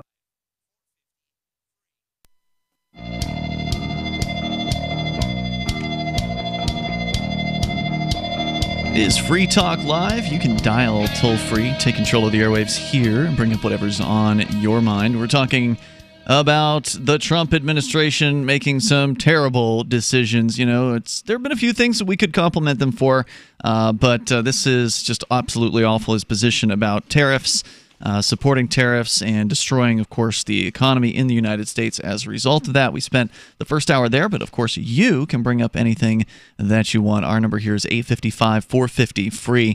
We're talking about the GDPR. This is the 100-something rule regulation that they created over in Europe recently. It was earlier this year, I think, when that went into effect, and everybody got emails from every corporation ever saying how compliant they are with the new privacy regulations. And now you can also notice on more websites, I'm seeing these cookies notices come up. I suspect that has something to do with the GDPR. Yeah, that actually existed prior to the GDPR, I see it more now. It's probably because any connection at all to Europe, the Europe says, "Oh, you're now in our jurisdiction," when it's utterly ridiculous when they're not. And most sites are just going to comply for their global audience. So they'll just subject everybody to whatever the new rules are in this particular jurisdiction. So now the proposal from the Trump administration, apparently, according to the Washington Post, is to bring this privacy so-called protecting regulation, which is really just hoops for people to jump through, hoops for business people, small business people to jump through that, of course, are much easier for mega corporations. They're pulling the wool over our eyes is what they're doing. And so the story here will continue, but also I want to make sure that you know about Zencash. It is a cryptocurrency, and we love cryptocurrencies here on Free Talk Live, but there are a lot of choices in the market of cryptocurrencies. As I was saying before, anybody can start one. So why should you care about Zencash? Well, it was started by voluntarists, people who believe in liberty, people who have the same philosophy as we do here on Free Talk Live. So if that's valuable to you, that's one reason to look. There's also the technology behind it, which includes zero-knowledge anonymity. So if you're into privacy, you really need to know about Zencash.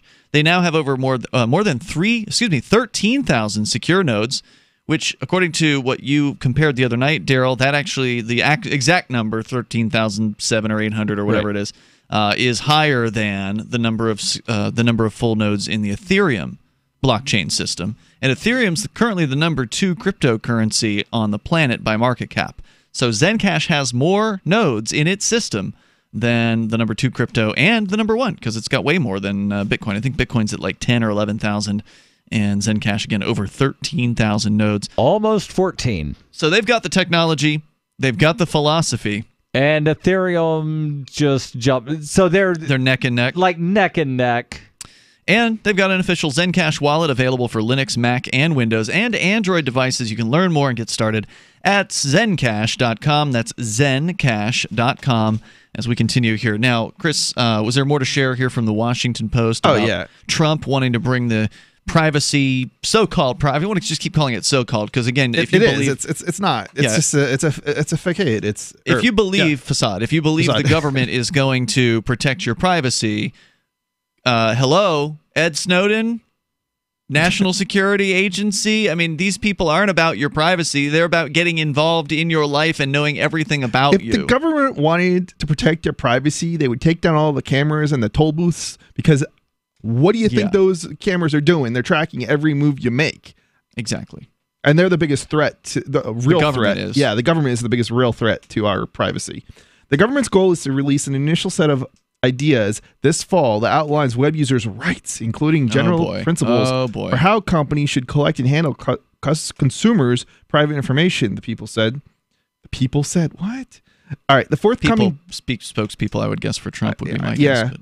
The forthcoming blueprint could then become the basis for Congress to write the country's first wide-ranging online privacy law, an idea the White House has recently said it could endorse. Who are they trying to fool? Congress is not going to write anything. Of course not. Congress might vote on something, but most likely what's going to happen, whatever they vote on is going to say, as directed by the Secretary of fill-in-the-blank organization. So, or they might even just create a new bureaucracy to handle all of this, and Congress isn't going to know exactly what they're passing. You're gonna like laugh at this one. Next thing I'm gonna read: advocates for stronger privacy protection say the odds are in their favor, especially because California implemented privacy rules in June in the face of federal inaction. So I have yet to see the ACLU or the EFF or any privacy organization in favor of this. Now, maybe I'm just mistaken, but I haven't read anything along those lines anywhere in any of the GDPR. You're saying ACLU, EFF have not been in favor of GDPR.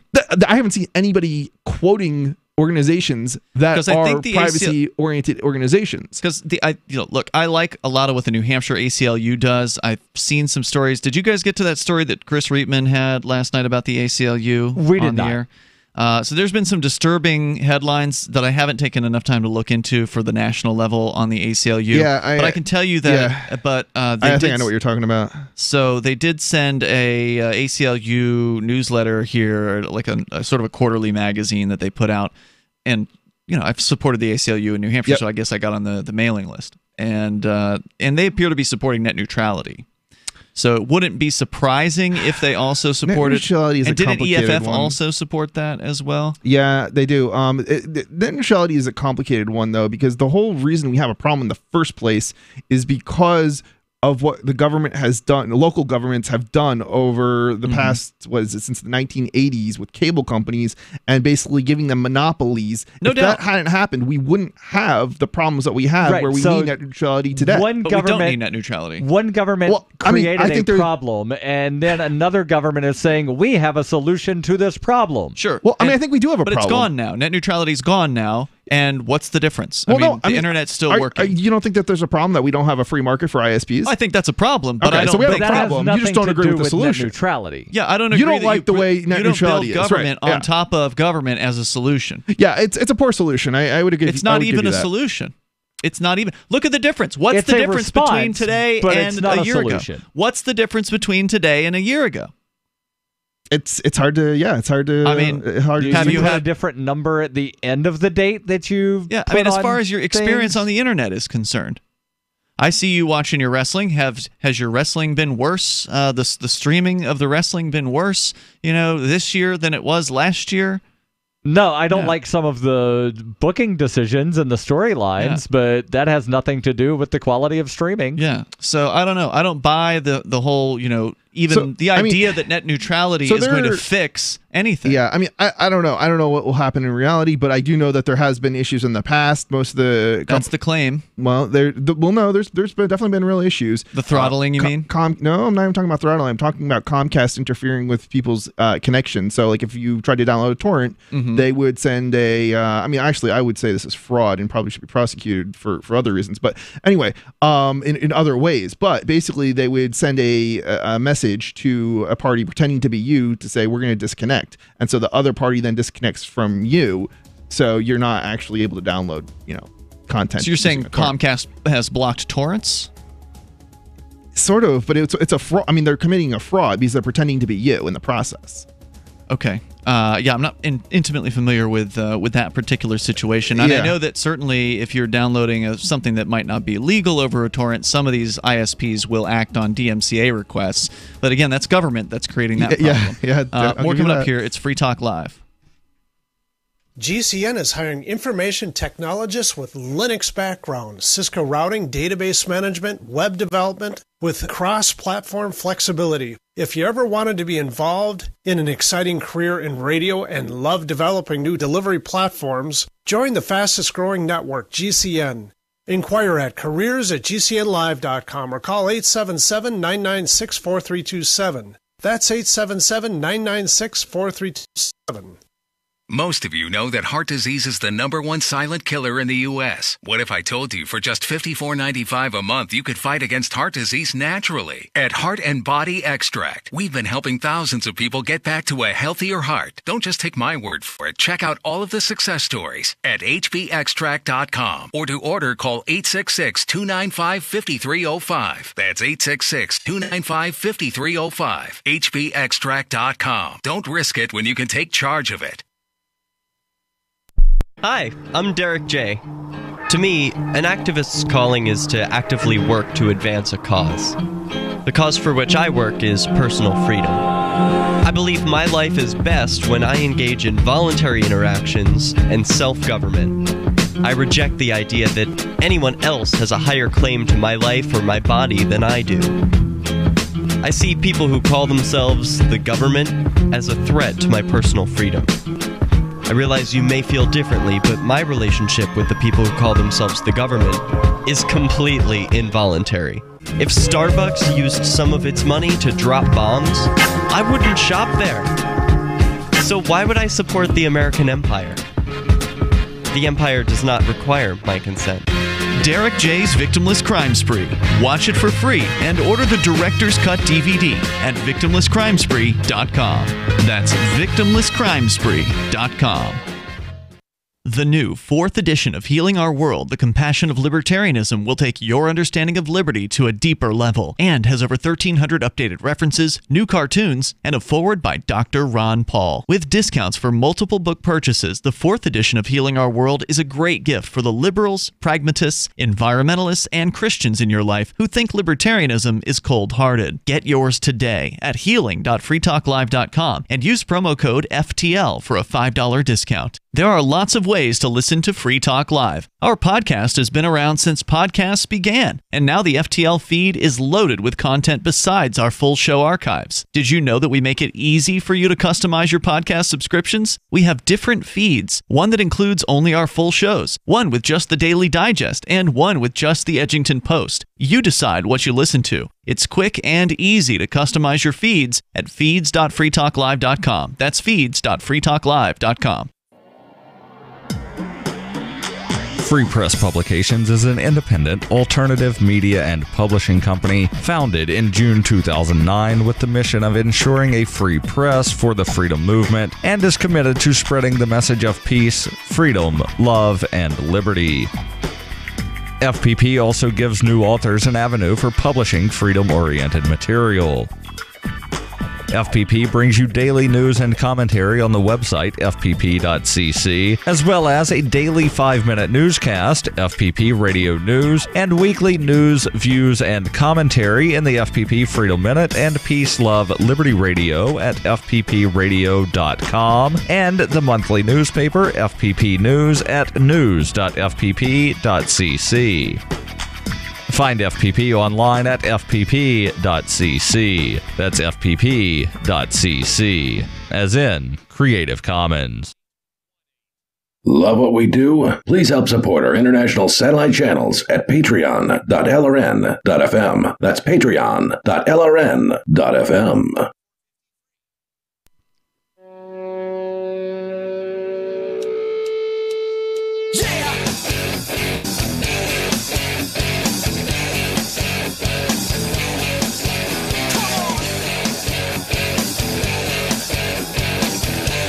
Free Talk Live, you dial toll free if you want to join us on the radio. Our number for you, 855-450 free like freedom, 855-450-3733. We're talking about the proposal that the government set some sort of standards for so-called privacy protection in the United States, sort of like the EU government did with their so-called GDPR, which went into effect earlier this year to much hullabaloo and all manner of email clogging with notices from various different corporations talking about how obedient they are to the government and proudly boasting their compliance. We'll tell you more about what may be planned here, or what they're cooking up perhaps here in moments.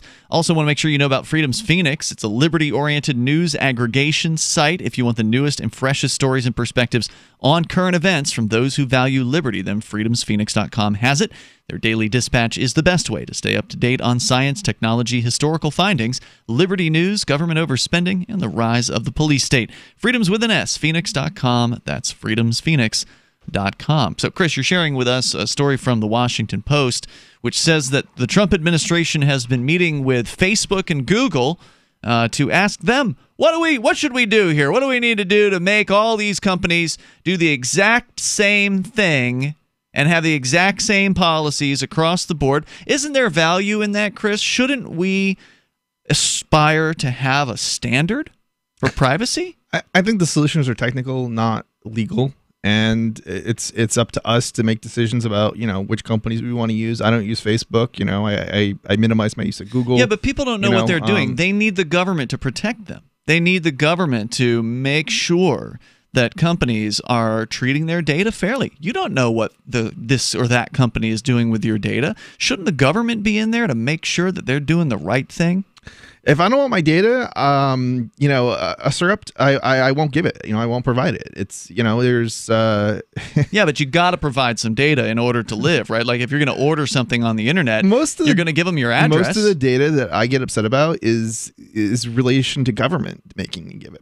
I'll give you an example. Mm-hmm. When I bought a house, government they demand my name and address, then they publish in their database. When I started a business and I filed paperwork, what do? The same thing. They publish my personal address in a database that you can look up online. And sure, I want some privacy. I have a mailing address.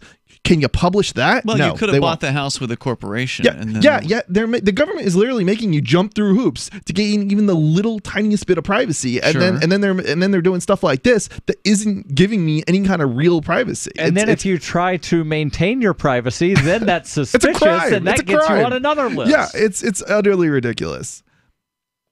So okay, but you're going to have to give up some information in order to. I know what you're saying. If you don't want Facebook to know what you're doing, you don't upload your pictures to Facebook, right? Yeah. Like I get that.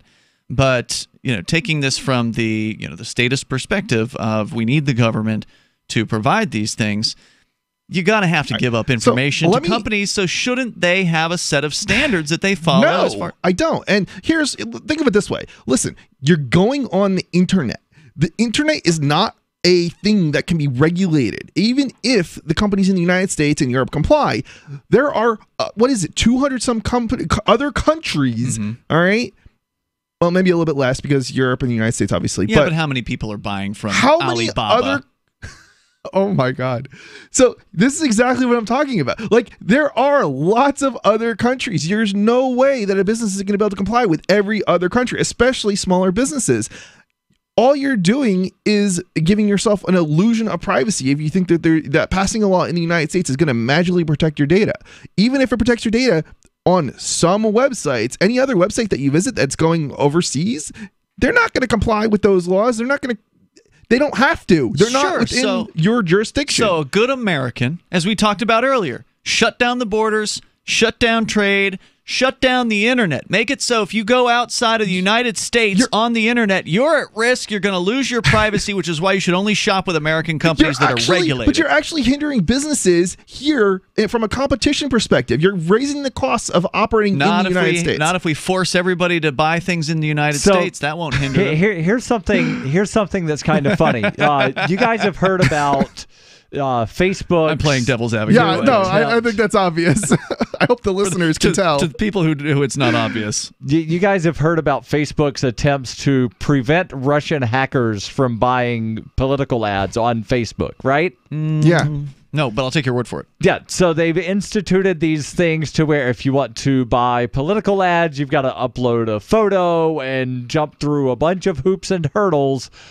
We have a candidate, a libertarian candidate here in New Hampshire. I'm not going to say what office he's running for because that might give it away, but he said that he wanted to buy some Facebook ads, but quote, because of his activity in 2016, Facebook is suspicious that he might be a Russian hacker, even though he's provided them his information. Wow. They said, we're going to have somebody take a look at this, and we'll get back to you. All right. So he doesn't know what it was that he did in 2016. It's just he Facebook bought some said ads in 2016. But Facebook said to him, you did something in 2016. And Facebook that's making us think is XYZ. saying, well, because you bought some ads in 2016 and you're wanting to buy some ads now, we think you might be a Russian hacker. So let me explain something to people.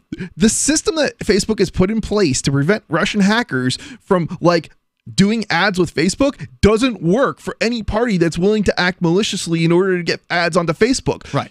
Creating identities, you can do a Google search and basically come up with people's identities, social security numbers, pictures, date of birth, all the information that Facebook is going to require. Any hacker is going to be able to pull up really, really easily. Yes. It's not going to stop a malicious party, period. Yeah. But it will get in the way of average people, which is what this GDPR thing is going to do. It's going to get in the way of the mom and pop businesses, of the smaller businesses who don't have armies of attorneys and or have not already jumped through these ridiculous hoops. Yeah, I mean, it's basically giving government the ability to squash smaller businesses out that can't afford to, comply. And I mean, we already know that small businesses are not going to be complying with this. All right, I'm not going to comply with it. I mean, dude, smaller businesses don't have the money to hire lawyers in multiple countries in order to comply. It just isn't going to happen. What's going to happen? The only thing that's going to happen is the smaller businesses, as long as they, tote the government, whatever the government wants them to do line, as long as they're basically toting the line, they'll probably continue to be able to operate. But as soon as the business owner steps out of line and says something politically unpopular for the candidates and the people in power, they're going to get squashed out because that's what the government does. Was there anything else you wanted to share? Yeah, I mean, I'd love to keep going just a little bit. If you guys remain silent for a few minutes, we can't do that. I mean, it's a talk I know it's show, so hard. I know it's so hard, guys, but just, all right. So let's see. So part of this is because the California implemented privacy rules in June in the face of federal inaction is the way they phrase it. So California did their own GDPR? Yeah, exactly. So the rest of the other states might follow California's lead has prompted some once reluctant tech and telecom firms to cooperate with federal regulators. In the United States, now because California did it, that's proof that the tech companies want it, right? If Silicon Valley was against it, they would have stopped it. In the United States, there's no single federal law that controls how companies such as Facebook, Google, and Twitter can collect and monetize web data. The absence of a national standard has become more glaring in recent months over governments, including the European Union, have adopted tough new rules targeting tech companies. Privacy hawks have told the Commerce Department that they should turn to Europe for inspiration. And may the EU, because that's always where you get good ideas, is from the European government. And may the EU began mandating that tech companies obtain users' permissions before collecting their data, while granting consumers new rights to download or delete their information. And violators could face hefty fines. Major companies such as you're Facebook, against rights. You're against the internet. No. You're against rights. The right to be able to delete your own information from these services. Shouldn't you have that right? You gave them the info. Shouldn't you be able to withdraw it? Actually, no. Some of the stuff. So a Google search, you're not sending information to Google saying, "Hey Google, please put this in your search results." Google just scours the web for things, but this right to be forgotten. Yeah. You get to send an email to Google. Hey Google, please remove search results for me. Yeah, that's a really scary idea. You shouldn't be able to do that. Well, no, duh. But that's exactly and that's not even this GDPR thing. It's a totally different thing. That's different, yeah. More coming up here in moments. This is Free Talk Live. Imagine this is you. You're working late when you get an alert on your smartphone. Your motion-activated Blink security camera picked up something at home. You open your Blink app and see the silhouette of a man peering through your kitchen window. The job of a home security system is to help stop crime, which is why I chose Blink. Visit blinkprotect.com, blinkprotect.com, all one word, blinkprotect.com, or go to amazon.com and search Blink Camera. Blink is an Amazon company. Zencash is an end-to-end encrypted system with zero-knowledge technology over which communications, data, or value can be securely transmitted and stored. With over 13,000 secure nodes, Zencash has one of the most distributed secure node systems of any cryptocurrency, and Zencash now has supernodes. Supernodes will advance the decentralization of the Zencash network and ensure the utility not only of Zencash as a currency, but also the future services that will be layered in the infrastructure. Learn more at zencash.com. If you like alkaline water, or know someone that does, you're going to love the Dylan Living Water Bottle. It creates alkaline water on the go while reducing plastic waste and saving you money. Made with surgical-grade stainless steel, the Dylan bottle increases the pH up to 9 to deliver both alkaline and antioxidant water anywhere you want it. Alkaline water is healthier, tastes better, and can even boost energy. The Dylan bottle makes it easy and affordable to be healthy and achieve optimal hydration. Get your Dylan bottle today at dyln.co. That's dyln.co. This is Jessica Armand, founder of My Magic Mud. Our team helped organize a successful effort to remove fluoride from our city's water supply. This is our passion. My Magic Mud Oral Care purifies and brightens your smile naturally. GCN listeners, please support my family business by purchasing our products from your local health food store. We're also available at CVS Pharmacy, or visit us at mymagicmud.com and take 10% off now with coupon code GCN10. On Free Talk Live, we're bringing people to the ideas of liberty every day. From wrestling superstars like Glenn Jacobs. You guys really are having an impact, I believe. Like I said, a lot of where I am now is due to listening to Free Talk Live. You changed my mind on some very important issues years ago. To random people tuning in on the radio. I was kind of stuck in the left-right paradigm. I heard your show by chance on a Saturday night. From there, I went on, joined the Free State Project, and become an amplifier. So, I mean, that's really the reason why I amp is because I know that if it wasn't for you guys being on as many stations as you are, I never would have found the ideas of liberty. Your amp will directly change more lives by getting Free Talk Live in front of people looking for talk radio online and on the air. When you amp Free Talk Live, you get perks like access to the AMP-only Facebook group and AMP podcast. Visit amp.freetalklive.com. LRN.FM now has a Discord. Discord is a free text and voice chat platform, and we now have our own server with a bunch of channels at discord.lrn.fm. You can join other listeners as they chat about various things during our live shows, or anytime, day or night. Discord software is available cross-platform, so you can have it on whatever device you want and take your chats anywhere. Join our Discord at discord.lrn.fm. That's discord.lrn.fm. Cell 411 is a free app for Android and iOS that replaces government-controlled 911. Cell 411 allows you to preset a group of friends or private organizations to show up at any emergency. Cell 411 is a nightmare for the state because it proves their so-called services aren't needed. Cell 411 has had thousands of installs, and of course it's covered by the BIPCOT no government license. Cell 411 because your friends won't shoot you when you're in trouble. Without the government, who would build the emergency services? You and Cell 411. Get it today at getcell411.com. This is the Liberty Radio Network, broadcasting the latest liberty-oriented audio content 24 hours a day at LRN.FM.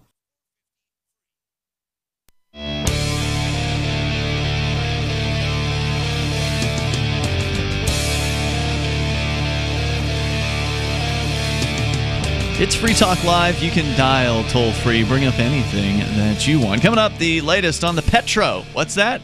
Well, it's the really ridiculous attempt at a cryptocurrency that the government of Venezuela has attempted, and I'm not even sure what the status of it is because it's been a long time since we've talked about it here on Free Talk Live. But Darryl, you've got an update on it. We'll get into that a little bit later. We're still talking about the Trump privacy so-called protecting provisions that they might be cramming down all U.S. companies' throats at a later date. They're investigating, they're looking into, they're talking to Google, they're talking to Facebook, and trying to get some idea of what to do, which of course they should do nothing if indeed, this was a free country, which it isn't. So you can expect they're going to cook up something.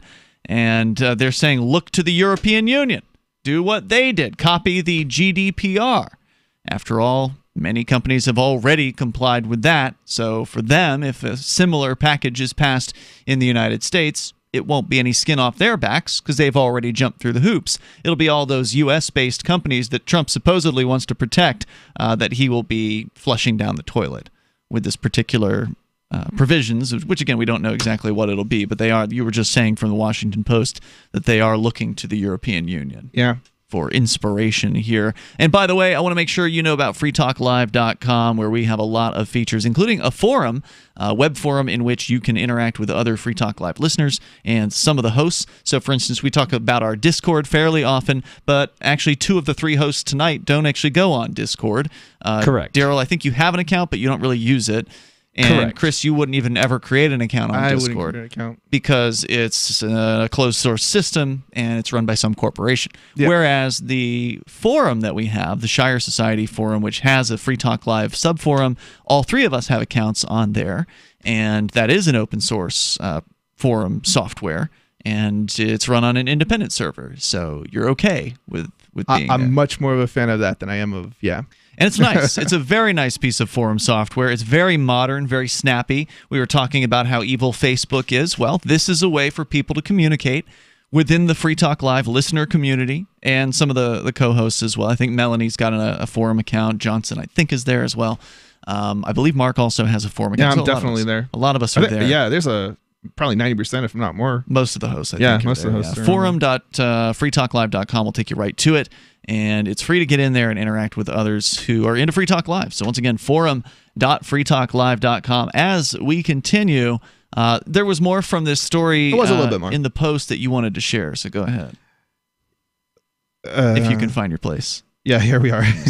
Privacy hawks have told Commerce Department that they should turn to Europe for inspiration. In May, the EU began mandating that tech companies obtain users' permission before collecting their data, while granting customers new rights. It's funny because every time you visit a website, there's a little bit of information logged about you. So, like the cookie. No, not even the cookie. It's like just visiting the website. There's a log of your IP address. Oh, usually. right, and your operating this is, system, right? The default, right? Exactly. So, the whole idea, how are they supposed to get permission before? And a lot of this is useful for debugging systems. The whole idea is just ridiculous. Meaning, if you are a web designer and you can look and see who is using this site, it's useful information to know, is Internet Explorer or Mozilla Firefox or Chrome, are these being used on the site? That's useful info. Yep, exactly. Major companies such as Facebook and Google have since then adapted some of their practices even beyond the borders of and this is what we were talking about earlier, to comply with the General Data Protection Regulation, or GDPR. The reality is that there are a number of obligations under the GDPR that U.S. companies are already meeting, not us. Can you slow it down just a little bit? I'm sorry. Yeah, U.S. companies are already meeting. All right. So they're saying basically just that the U.S. companies are already complying with GDPR, so this should be easy to do. Reality is most small companies are not going to be complying with the GDPR. It's the only reason you guys haven't received more emails is because most small companies are not complying with the GDPR, even though Europe says they have to, basically. Because what is Europe going to do about it? Are they going to sue you? They're gonna have a judgment, file a charge against you. It's I think a lot of it's fear, because the reality is they're gonna, in order to get a judgment. I mean, they can get judgment in Europe, but if you have no assets there, it's gonna be hard to enforce. They're gonna have to somehow get it enforced here. And we have no law. We have no. One of the fears, and we discussed this previously. One of the fears is if someone from Europe. We actually had a European guy show up to the Bitcoin meetup today. He's lived here for a while, but yes, originally he's European. He's a European citizen. He's got a heavy Scottish accent. If he used his credit card at the place that we had the meetup, then they technically have some information, identifiable information about a European citizen that got transmitted over some kind of phone line or something to process the credit card.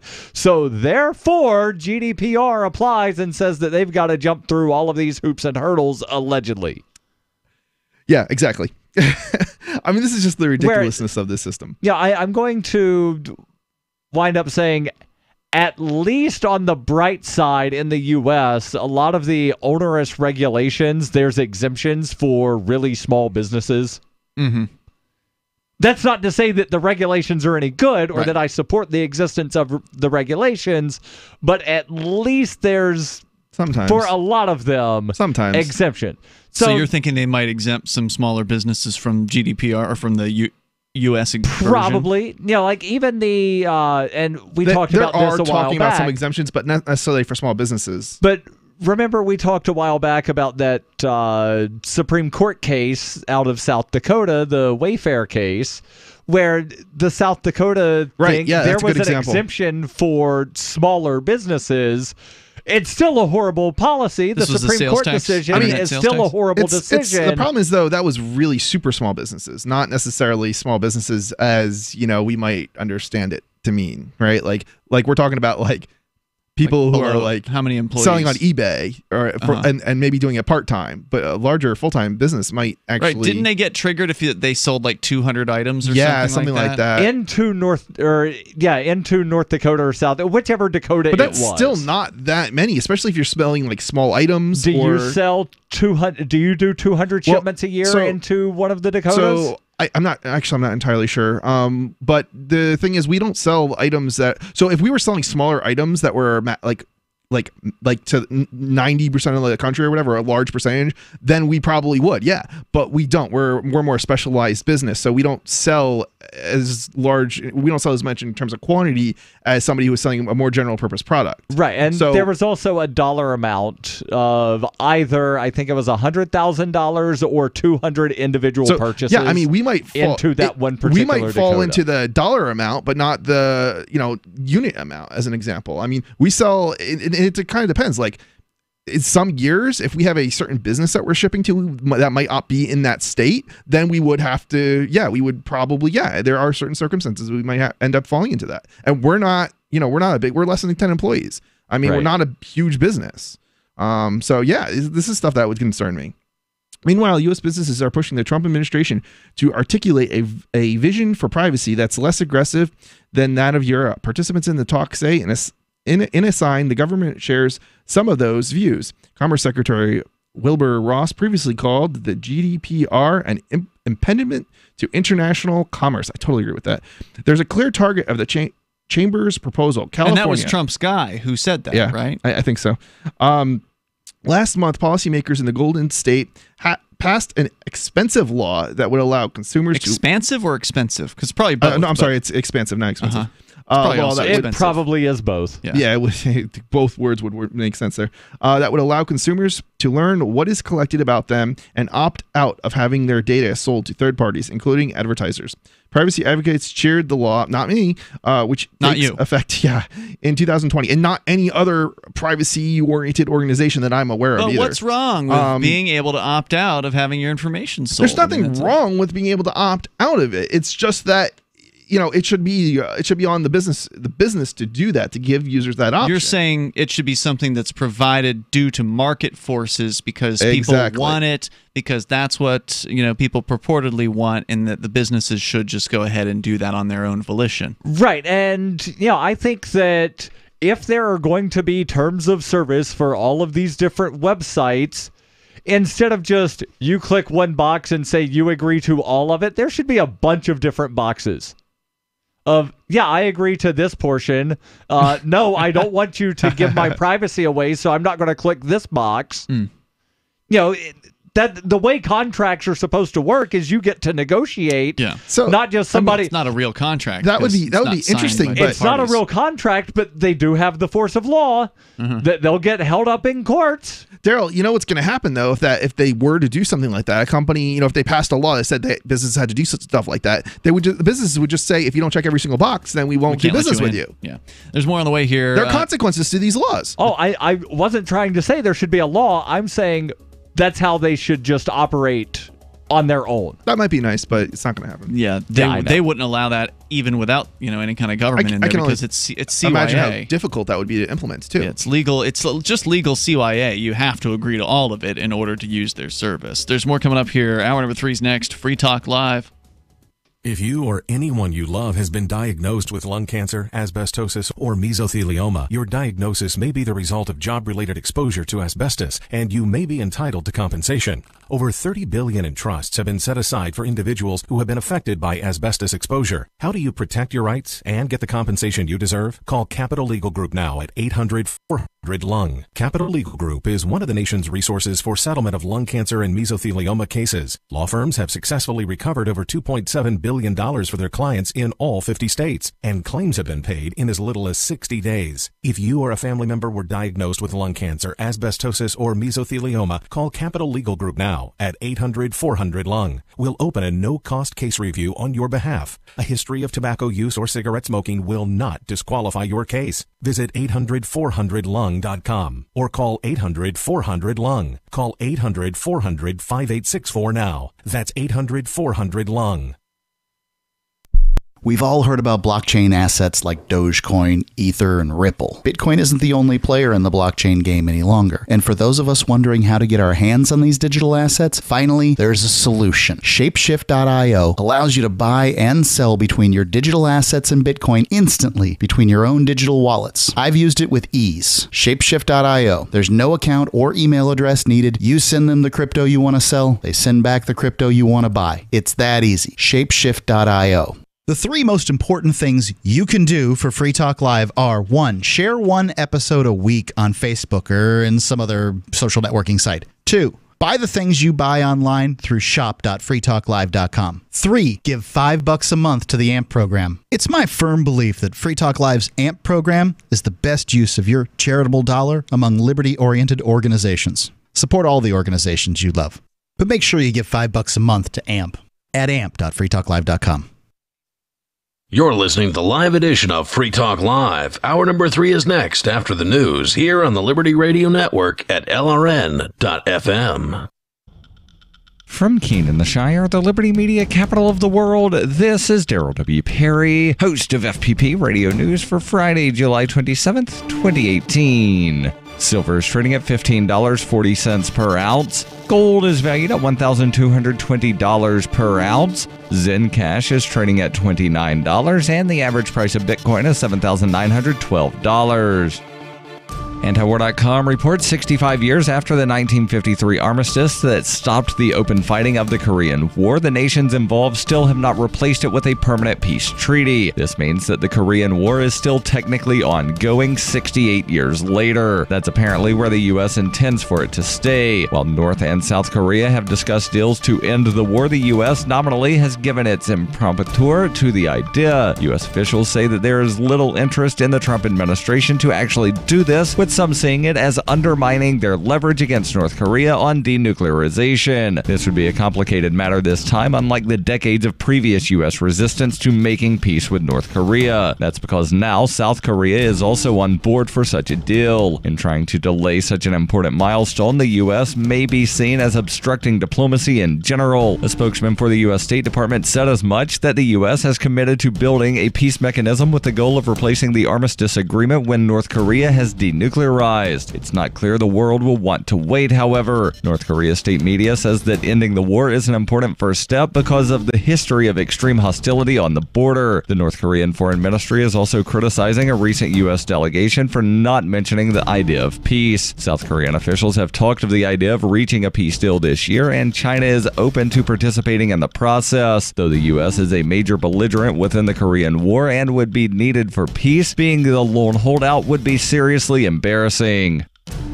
You can support FPP Radio by joining the Fans program. Fans are friends, allies, and numerous supporters. Fans help FPP afford to produce more original content. You can join the Fans program for as little as $1 per month through Patreon and get perks like ad-free versions of FPP Radio News and Peace, Love, Liberty Radio. To learn more or to join the Fans program, visit fans.fppradio.com. That's fans.fppradio.com.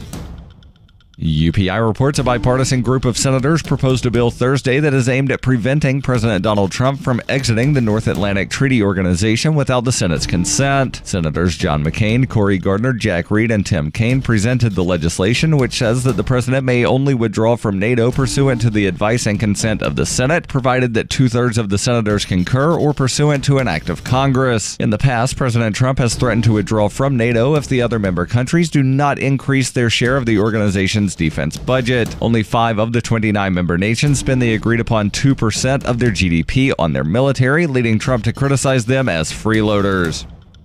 Born into a devastating world and raised among the crowd, the Cloudwalker assumes a new identity and begins the unrelenting quest for truth. In this epic journey, he discovers dark secrets about aspects of his previous life that he once trusted. Through the Journal of the Cloudwalker, he shares both the traumatic hardships and the eternal beauties of his experiences. Fueled in the beginning by his unsettling thoughts and emotions, he learns how to find peace with everything he has woken up to. Dear Society by the Cloudwalker is available from Amazon.com and all major bookstores. Reuters reports the Trump administration must face a lawsuit by states and advocacy groups over its plan to ask people who are filling out the 2020 census form whether they are U.S. citizens, according to a federal judge's ruling on Thursday. U.S. District Judge Jesse Furman in Manhattan denied the administration's motion to dismiss the lawsuit, which is backed by 18 states and the District of Columbia. A Commerce Department spokesman said in a statement that the department was pleased the court found that Secretary Ross has broad authority over the census and was confident it would ultimately prevail in the case. The states, cities, and organizations seeking to block the question have said it could lead to undercounting in states with large immigrant populations, jeopardizing their political representation and access to federal funding. The Commerce Department said in March that Commerce Secretary Wilbur Ross decided to add the citizenship question after the Department of Justice requested it in order to better enforce federal voting laws. Furman said in Thursday's decision that there was evidence that Ross's stated reason was pretextual. The census, mandated by the U.S. Constitution, is conducted every 10 years and counts every resident in the United States. The census is used to determine the distribution of billions of dollars in federal funds to local communities and the allocation to states of seats in the U.S. House of Representatives. This has been FPP Radio News. Online at fppradio.com.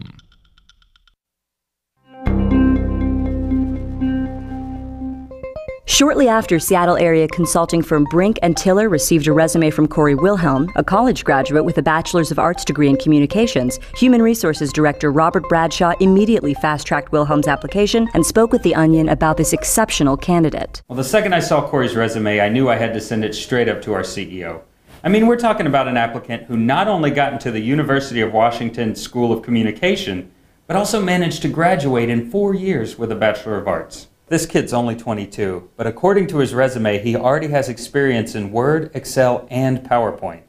We're really going to have to move fast to get this guy. Bradshaw went on to say that company heads could barely believe the candidate had 2 years of experience working at his college newspaper and had even taken a full 4 years of high school Spanish. Since receiving the application, Bradshaw claims the company has made numerous attempts to reach Wilhelm. This is the Onion News Network.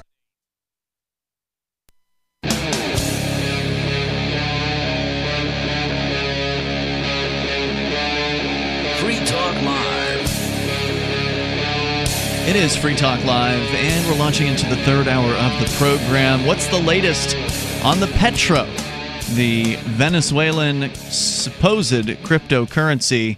That is it even out yet?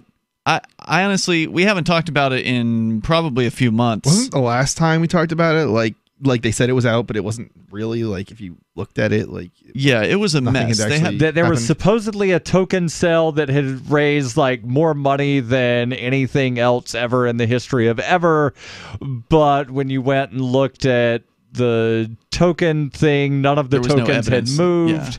Yeah. But then the claim was the website was broken when they first launched the token sale is going to be to raise the funds, but then people are going to get the actual cryptocurrency when that launches, and that's separate from the token and something. And yeah, there's some news. We're going to get into that. Coming up here, your calls and thoughts also welcome. Our toll-free number, 855-450, free like freedom. That's 855-450-3733.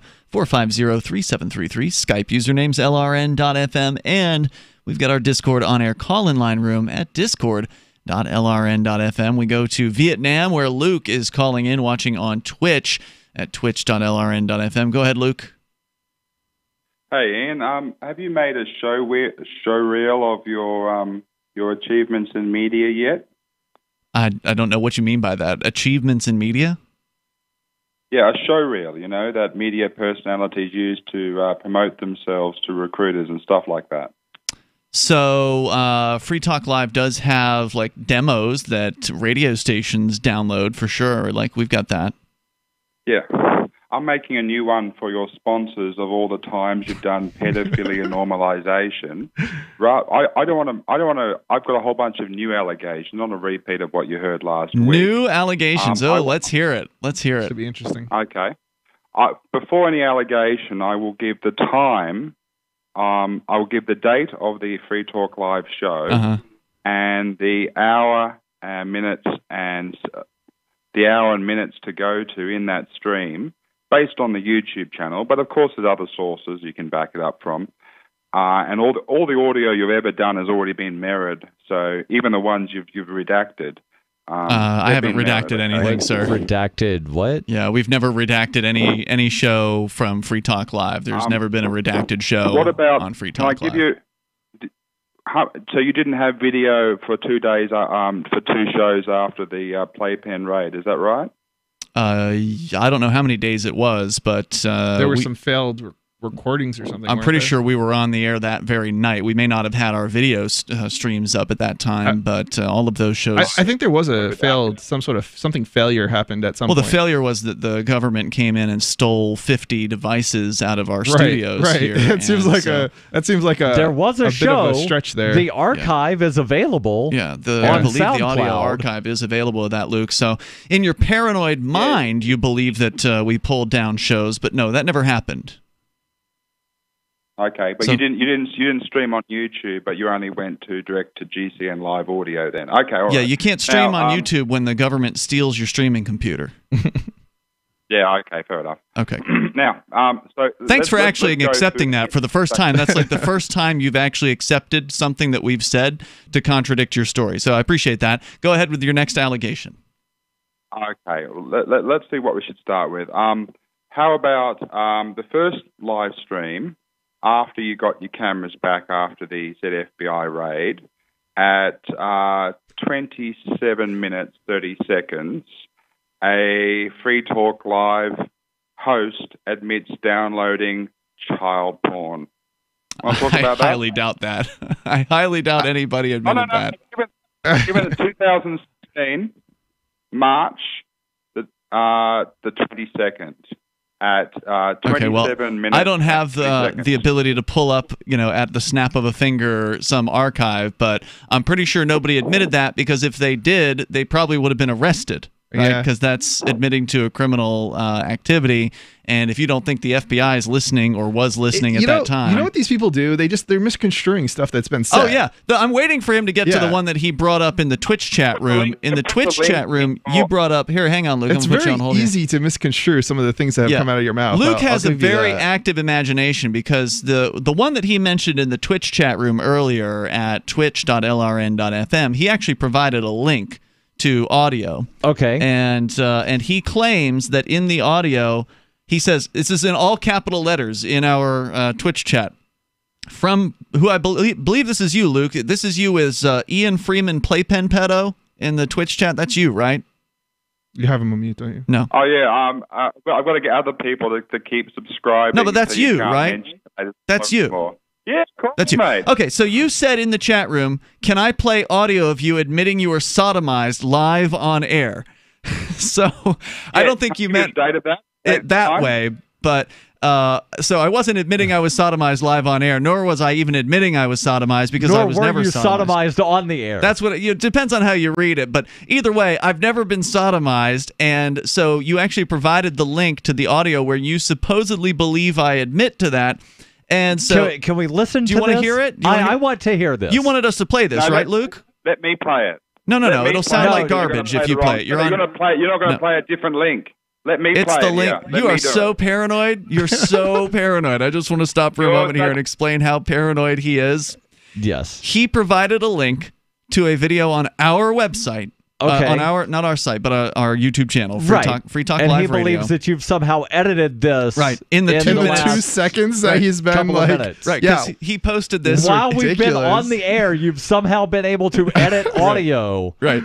So so he wants to play it over his phone call, which is going to sound like absolute garbage. And I'm sorry, I can't let that happen. But your link's there in the Twitch chat room, Luke, and we know that you can get in our Discord chat as well, because you're in the Discord chat. So how long is this clip? It's not very long. All so right. Let's go with it. Here it is. What it's actually coming out of. Because I did have some sexual experience when I was very young, at about age 11. With the 16-year-old. With the 16-year-old who, he's hold on. more than 50% older than me. Let me get my credit card. I'm willing to pay $2.99 a minute to listen to this.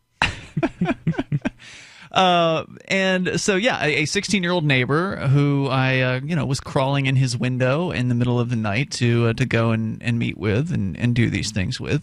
He wasn't coming to my room. He wasn't, people are saying that he took advantage of me or manipulated me or, damaged me in some sort of way. And I'm sorry, just because that might have been the case with you when you were younger doesn't mean it was the case with me. For me, it was a positive experience where I had fun. The reason why I kept going back was because it was a good time, not because I was being threatened with being stabbed or beaten or something. Which is a difficult question. How do we determine, when are you old enough to decide for yourself what? All right, so that's at least, I think, a minute of that video. Luke, are you going to claim that we edited out the part where I admitted that I was sodomized? That was a good start. Now, it was a good start. Now, because that's the point at which you wanted us to start playing it. Room. Huh? You were an 11-year-old boy that went to another someone else's house. So you jumped to the conclusion, because let's have you admit this, Luke. You, in your mind, your perverted mind, you jumped to the conclusion that my neighbor sodomized me because I said I had some sexual experience. Oh my God! I don't want to know. Okay, it's you're in the your one head. that called in to bring it up, dude. It's in your head. Don't act like you're all uncomfortable with this. You're the one that called us to talk about this, and now you're saying you don't want to talk about this. He's called about these things multiple times now. You're a lunatic. Go seek psychiatric help. I think the reason that a lot of people do this kind of stuff is because they're actually like they're ashamed that they're attracted to young children. You're right. There's something he's hiding. Yeah, I mean, I don't know, man. It just seems so ridiculous. All right, Luke, last comment. And also get a better hobby. Like, take up running. This guy's hobby is like obsessing over people on the internet. Right. That's not a good hobby. That drives you crazy, and then you need to go get psychiatric help, and you start coming up with weird sort of things and misinterpreting things that people say. There are websites about this guy. And I forget what his last name is. Is he one of those like pedo hunters or something? Yeah. Oh, supposedly. Yeah, those crazy guys. And he's in Vietnam, and that's this whole other country. This guy's always thinking about sex with children, basically. Yeah. Constantly. Get help. Thanks for the call, Luke. You completely fabricated that in your head, just like you fabricated most of the things that you've called about. More coming up here in moments. This is Free Talk Live. Do you operate a retail business and are looking for a solution for point-of-sale cryptocurrency acceptance? It's never been easier thanks to AnyPay.global. There's no paperwork or approval process to open an account. If you already have a tablet at your cash register, you're almost done. Just sign up at AnyPay.global, drop your personal crypto wallet addresses in our setup page, and then load our app. That's it. You're accepting cryptocurrency like Bitcoin and Dash at your store. Get started now at AnyPay.global. That's AnyPay.global. Zencash is an end-to-end encrypted system with zero-knowledge technology over which communications, data, or value can be securely transmitted and stored. With over 13,000 secure nodes, Zencash has one of the most distributed secure node systems of any cryptocurrency, and Zencash now has supernodes. Supernodes will bring network, economic, and technical improvements across the network. And the official Zencash wallet is available on Linux, Mac, Windows, and Android devices. Learn more at zencash.com, zencash.com. From the first letter of Captain Mark. History is full of flowery documents claiming to limit the power of the crown, but these poetic social contracts have been impotent to prevent the predation. Limited government is a lie they use to keep us submissive. The crown cannot be trusted to abide by its founding charters, nor its treaties, nor even its own rules. The essence of the crown is centralized violence, and I've had enough. That's why I raised my black banner. I am no revolutionary. My aim is not to reset the cycle of violence, but to break it. My aim is an evolved society, invisible to the crown, not a new hierarchy, but decentralized networks with no central figure for the crown to target. If you want your servile life, keep it, but we will not submit to the crown's agenda. And when you are ready to stop being its beast of burden, ready for adventure and opportunity, join us at pirateswithoutborders.com. The Free State Project has reached its goal of 20,000 liberty lovers who've pledged to move to New Hampshire and get active to achieve liberty in our lifetime. Perhaps you're trying to figure out what part of New Hampshire should be your destination.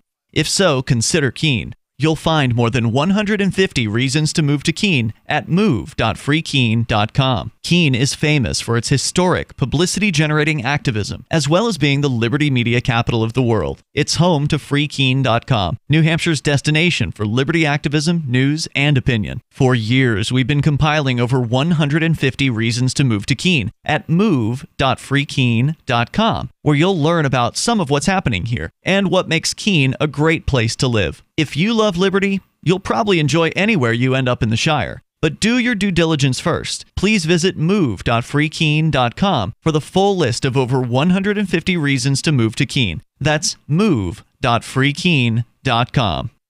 Did you know you can watch Free Talk Live during our live show 7 days a week from 7 to 10 p.m. Eastern via our studio cams at cam.freetalklive.com? Plus, you can chat with other listeners while you watch, all totally free. Now that our live video stream is hosted by YouTube, our video archives will be online even faster. So be sure to subscribe to our YouTube channel. Listen, watch, and chat all free at cam.freetalklive.com. That's cam.freetalklive.com. When you hear the word lobbyist, you probably think about greedy corporations, but not all lobbyists are the same. Some are fighting for the freedoms you hold dear. Liberty Lobby LLC is doing just that in New Hampshire, working hard to represent you, not some special interest group. You can help by going to libertylobby.info, where your contribution will give us the tools we need to ensure that your voice is heard. Visit libertylobby.info today to find out more. You can sign up to receive the latest about the Liberty Radio Network via our email updates at updates.lrn.fm. That's updates.lrn.fm.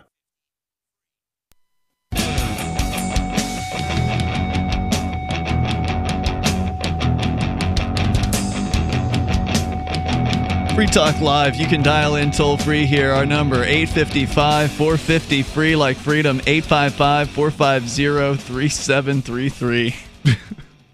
So we're laughing in here because Luke, the guy who was just on the line making ridiculously and easily disproven accusations against us here at Free Talk Live, is still in the Twitch chat room, and he posted the other link of the first thing that he brought up, which was the claim that a Free Talk Live host admitted to downloading child pornography on the air, which I, of course, balked at. Like, nobody would admit to that. Well, we actually did watch the clip, and apparently Johnson, who was on one of the shows shortly after the raid, he would have been the Tuesday after. Yeah, so he admitted to something here. I'll go ahead and I'll play when this he back. was a teenager. By the way, when I was underage, I was interested in trying to find girls my age, and at the time, I did. So yeah, there you go. He found some pictures of some girls his age when he was a teenager. That makes sense. Which, again, he was underage at that time, so but they probably aren't going to charge him with... If he was 16... No. So there have been people that were underage that were looking at pictures of people their age that have been charged as adults. Well, amazingly, they didn't charge him. Child porn. Amazingly, they didn't charge him, right? Because if the FBI wasn't listening to the show like right after, or the few shows right after they raided this place, I would be shocked. He didn't do it under swearing or whatever, though, either. So True, he could be making it up. He could be prove it still. Right? Yeah, they would have to prove, and they don't have any evidence. Like I'm fairly certain over the last 20 some odd years, he's gotten rid of the evidence. It's interesting because he said his own age, and was he saying he was 16 at the time? He was a teenager. He said when he was underage. He didn't say exactly underage. Presumably under 18. I thought he said teenager. But well, I would presume he's talking about like when he was 16 or something around there. But I'm not even sure. There's probably a different. Do you guys know if there's a different set of laws for that? Because that's not child porn. That would be. Oh, it is. See, that's the thing. Is it defined as child porn under the law? So anything under the age of 18 is that that's all child porn? According to the federal government, if a male or female actor or actress under the age of 18 is is naked and in a sexual circumstance, that is child pornography. Really? By their definition. 17 years, 364 days. Child porn. Child pornography. Right. Interesting. It doesn't matter if they consented to it. It doesn't matter if they themselves took the photo of themselves, like in a mirror in a bathroom. Wait, okay. So the laws I might be thinking about are in relation to underage, like sexual relationships, as opposed to child porn. Correct. Because if you're in some places, you can actually have sex with a teenager between 16, 17, 18. But if there's a photograph of that act, then that's child pornography. Right. So the sex okay, itself is actually legal. Yeah, so it's probably like if you're under 14, it's like, yeah, okay, so then it's child molestation, but if it's over 14, then it's not. That varies There's different state. There's different rules in different states. So this is that's not legal advice. You should not take legal definitely advice. don't take legal advice from a talk radio show. So we played that, and we listened to it, and okay, so Johnson did admit it, or at least claim. Maybe it's true, maybe it's not. But he did claim that when he was a teenager, he found pictures of another teenager at some point. He did say underage though. I was to say he could technically have been 19. I've admitted before that when I was in school, this was way before the advent of phones and cameras, right? Like there were cameras, but you didn't have them in the phones, basically. Correct. So there was a guy who I went to high school with who took video of his neighbor, without her knowledge and consent. Yeah. And I believe she was probably around our same age. I think that was, what the story was, but I don't know. Anyway, he was showing that off. He'd brought his video camera and was showing off like creepy video. Every high school in the United States has that kind of thing happening. Yeah, like every year. This was in the probably. late 90s. Yeah. It happens way more now. I remember something like that happening in my high school too, and it was a little bit different because it was like a girlfriend type situation, like where something was recorded, and then with consent, and it was probably pictures. Well, the pictures were probably taken with consent, but then they were like distributed without consent. Right? Yeah. So it was kind this was photographed. This was videoed without consent and distributed without consent. In this case. So I saw that. Is that a crime? Well, there's even a term for it. It's called sexting. I mean, now not if that, it's consensual. Yeah. So, but that's illegal. But it's illegal. It is because at least for underage, and they'll accuse them under 18. They'll accuse those teenagers of creating child pornography and tell them we're gonna convict you of a felony. There's the famous story out of Virginia, and I forget the guy's name, but he. At the time that he was charged and I believe convicted, he was 16 years old, convicted as an adult, by the way, for possession of child porn because he had photos of himself in a state of undress. Yeah, and so he was both the perpetrator and the victim. Right, so he was an adult when he got convicted, but because he was a child, he was 16. They charged him as an adult. I know. That's what I'm saying. They charged him. So on one hand, they're saying you are mature enough to be charged as an adult for this crime in which you victimized.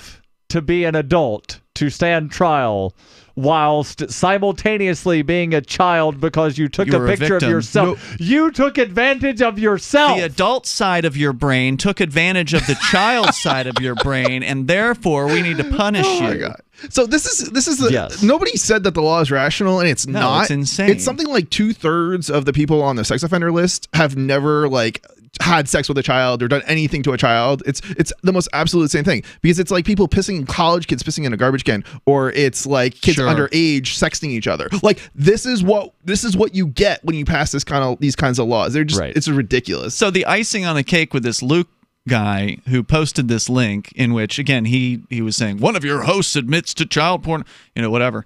And I said, well, actually that's Johnson. Just so you know, that's Johnson. And I gave him credit. I said, you were right. I didn't know. I wasn't on this show because I actually took a week off after the raid happened. And so I pointed out to him that it's Johnson. And his response is in all capital letters, nope, it was Ian. It's such a it's such a stretch too. Like, okay. Right, so I'll agree. He's sort of right. Technically speaking, I can't repeat except that for the fact that he thinks it's me and not Johnson. Well, right. At least part of it, right? But he originally didn't say it was you, so he said it was one of your staff, but now is claiming that it's me. Okay, and it's like the people that called in on Sunday saying that either me, Mark, or Libertarian Banker were you. Ian's not on the show. Yeah, you are. No. Yeah. So that's that. That's the latest claim by our most recent obsessee, who has been relegated in the Discord chat to the troll zone, to the what we call the toxic user zone. And there's now only two of our hundreds of users are relegated to that particular I thought you were going to say there are two troll zone Are there chats. still so this toxic user zone? Yeah, they're still at it. They're allowed to be in there. Yes. Right. No, I know, but they're still talking. Like they didn't just leave. He's not there right now, but he was. But there they come in. the He last actually goes 24 into hours. this Yeah. toxic user zone where he's the only one, or maybe one other person. No. Other people can go in there too. But the toxic user zone keeps the toxic users out of the rest of the chat server. So it gives them a place where they can post their toxicness, or whatever it is they want to post. So anybody can go in there, but a couple of people can only go there. Only the toxic users are only allowed in that one room. The normal users on the server. So it's like Hotel California for them. Okay, gotcha. Meaning you can't never leave? They can leave if they want. Right, but if they're going to be on the server, they're in that spot. I see. Yeah, that's true. More on the way here in moments. Your calls, your thoughts. You can bring up what you want. The Petro coming up. It's Free Talk Live. This is Jessica Armand, creator of the fluoride-free oral care brand My Magic Mud. You're going to love our new products. Our cutting-edge oral rinses deeply soothe your mouth and fight cavities naturally. Our breath spray, My Magic Mist, will invigorate your senses with essential oils of peppermint and eucalyptus. Our clinically proven toothpaste and tooth powders whiten your teeth and detoxify your mouth. Buy discounted bundles direct at mymagicmud.com and take 10% off with coupon code GCN10. mymagicmud.com.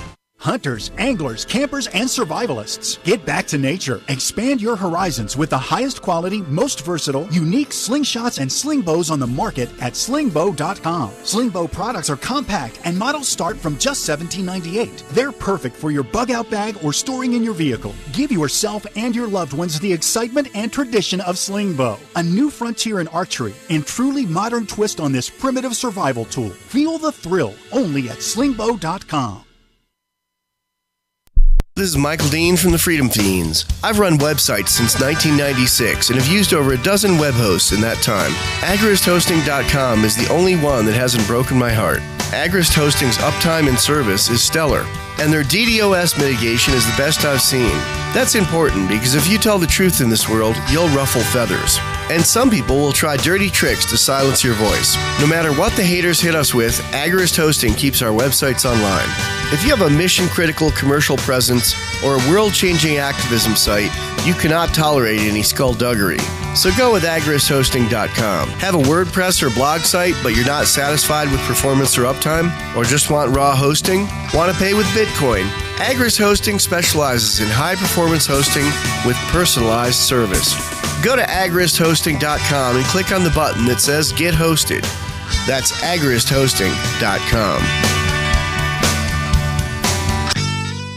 Are you a cryptocurrency advocate? The Crypto Tip is the ideal outreach tool to help new people discover cryptocurrency. It's a printable business card-sized tip that you can give to service providers, preferably in addition to a good cash tip. When the server scans the QR code, it'll bring up an explanation of cryptocurrency, how to install a wallet, and allow them to claim the tip. If they don't claim the crypto, you get your tip refunded to you after a time period you specify. Plus, if they do claim the tip, you get an email alert. Create as many tips as you want at cryptotip.org. That's cryptotip.org. Did you know we've taken our LRN.FM telephone listen line to a new level with the LRN.FM audio on demand line? Now you can call 712-770-8447 anytime and listen to LRN.FM's live feed. And you can listen to a bunch of our original shows on demand. Long distance fees may apply. Just dial 712-770-8447 and choose from the menu. 712-770-8447. Is spreading the message of liberty, cryptocurrency, and peace around the globe worth $2 per month to you? As you may already know, in addition to our internet feed, LRN.FM broadcasts on free-to-air satellite across North and Central America, as well as Sub-Saharan Africa. And we've been available on satellite for free 24/7 since 2010.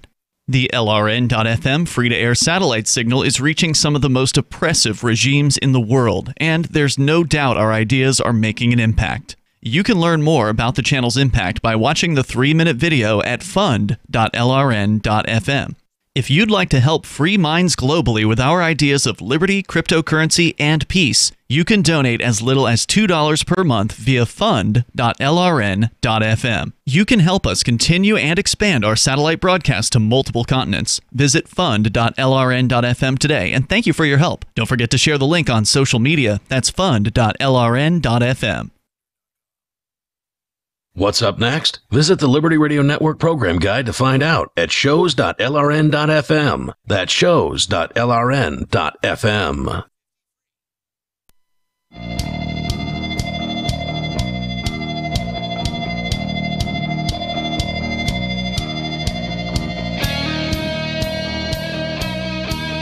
It's Free Talk Live. You can dial in toll-free here, 855-450-FREE, like freedom, 855-450-3733.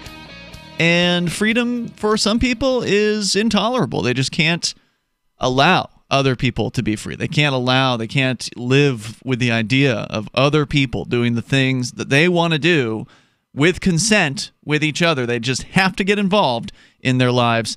You're certainly welcome to call in if you're one of those busybodies. We're happy to talk to you. The toll-free number here is 855-450-FREE. Also, Skype username LRN.FM. And our Discord on-air call-in line room over at discord.lrn.fm as we continue here. Darryl, you did have a story. We're going to get into it about the Petro, the latest from Venezuela, about their purported cryptocurrency. But first, learn about the real thing over at Bitcoin.com. Real cryptocurrency that started it all, Bitcoin and the new Bitcoin Cash. You can learn more over at Bitcoin.com. And, of course, Bitcoin.com wants you to know that now at SaveItPurse.com, which is a way for you to save big time on your Amazon purchases. I know, Chris, you do this all the time. All the time. Save It Purse, SaveAtPurse.com. You go there, you can save 20% easily on everything you buy at Amazon. I just recently saved 33%, which is the maximum savings you can get on a mosquito trap for outside of the studio. Nice. Here. And I had to wait a little while to get that discount, but I got it eventually. So go to Save It Purse, SaveAtPurse.com. They are now taking Bitcoin Cash, which is my most recent way of depositing. I actually tried this out last week, put some Bitcoin Cash in my account over at SaveItPurse.com. Now, it's interesting. There's something you have to check in order to spend it, I found out. Like, it doesn't just automatically get spent. You have to select something. I didn't realize this. Okay. But I don't know if I've gotten to the point of spending it yet, but I did load my account up with Bitcoin Cash because my Bitcoin level BTC is almost out. So I figured I'd start using Bitcoin Cash there because if you I don't switch it over, I don't think it'll actually work like after that or something. We'll see. I'll let you know how it goes. So SaveAtPurse.com as we continue here. Let's go to Rob. He's on the Discord on-air call-in line room. Hello, Rob. Hi, guys. How you doing tonight? Hey, Chris. Hi, Darryl. Hey, you're on the air. Hey, is this Rob from Vermont? Oh, yeah, it's Rob. Yep, Rob from Vermont. I'm sorry, I didn't introduce myself properly. Go ahead. What's on your mind tonight, Rob? And by the way, we're getting some really bad talkback, so I have to keep turning you down as we're talking. I think the speaker on your phone is kind of echoing back in to the phone. So I would recommend, headsets. I would recommend a headset for your phone. But anyway, go ahead with what you wanted to say. Yeah, I just want to say, there's been a lot, this talk of molestation and, crap like that, through the members of this group. But I can tell you, I have been listening to this program even before Darryl even started here. Mm-hmm. And, I've become very good friends with Ian and Mark. And, these guys are the real deal. These guys are about what people really want. And that's change, real change. And, if people just give it a chance and listen to Free Talk Live, you'll feel as good as a lot of the other people that listen to this show. Well, that's awfully kind of you, Robert. I appreciate that. Although I imagine some people listen to the show and they don't feel good because they don't agree with the things that we're saying. But thank you for the call tonight. I appreciate hearing from you there on our Discord on-air call-in line room. Sound almost like he was sitting in the studios. Really great quality there on Discord. You can join our Discord server over at discord.lrn.fm, and there are different chat rooms in which you can interact with other Free Talk Live listeners and hosts and some of the regular callers of the show. Although we haven't gotten Sarah over onto the Discord yet. Sarah in New Mexico. That would require computers. Oh, that's right. Yeah, she doesn't go on the internet. Sarah, you're on Free Talk Live. Yes, by the way, I'm a 50-year-old woman, so that I'm not into computers to see. In You fact, said you're if I go to 50? the You're library, 5050? How are you not using a computer? Well, you know what? First of all, I have to figure out what my PIN number is at the library because I forgot. I haven't used it for like 2 years, my email or whatever, you know. She hasn't checked her email in 2 years Sarah, because she forgot her PIN number. 50 is young. That's not old. I got my both of my parents are much older than that, and they're both on computers. Yeah, my dad is almost 70, and he's a regular computer user. John McAfee's 74. something. Yeah, I think it's fairly unusual today for somebody of that age range not to be on the internet. Well, I don't know, but I'm going to have to get a printout pretty soon, so I have to figure out what my number is. But anyways, I want to tell you something dumb in our state. Did Yeah, you know let's hear that it. Here in the Albuquerque area, how about this? Did you know one of the passengers sexually assaulted a female Uber driver in the back seat in her own car? And What now? I'm sorry, what kind of Uber driver? She said male a one or a female one? passenger assaulted the female Uber female? driver. Oh, wow. Yeah, and then there was 3 guys. She dropped off 2 guys at Rio Rancho, and then the third guy, when he told her to pull over, he just jumped into the back seat and dragged her into the back seat and raped her. That's horrifying. And well, isn't that pretty typical New Mexico? We have no, I mean, horrifying crime happens everywhere. I don't know what typical New Mexico would be because I don't live there, but I don't think that sexually assaulting people would be considered typical anywhere. I wouldn't think that it's exclusive to New Mexico either. Right, but her question was, isn't this typical New Mexico? And I sure as hell hope that sexual assault is not typical in Albuquerque or the rest of New Mexico. There are a group of people who want others to think that it's a very, very common thing, and then they usually they include like every kind of unwanted sexual encounter in that, and then they bring out stories like this to make us think this. Well, I'd like to remind our listeners that one of the problems with Uber is they do not allow their drivers to defend themselves with a weapon. So it is against Uber policy for this female driver or any of their drivers to carry a gun. So had she been able to carry some sort of weapon, and it may just be it may not just be guns, it may be knives, and I don't know what else the restrictions are, but I know at the very least guns aren't allowed.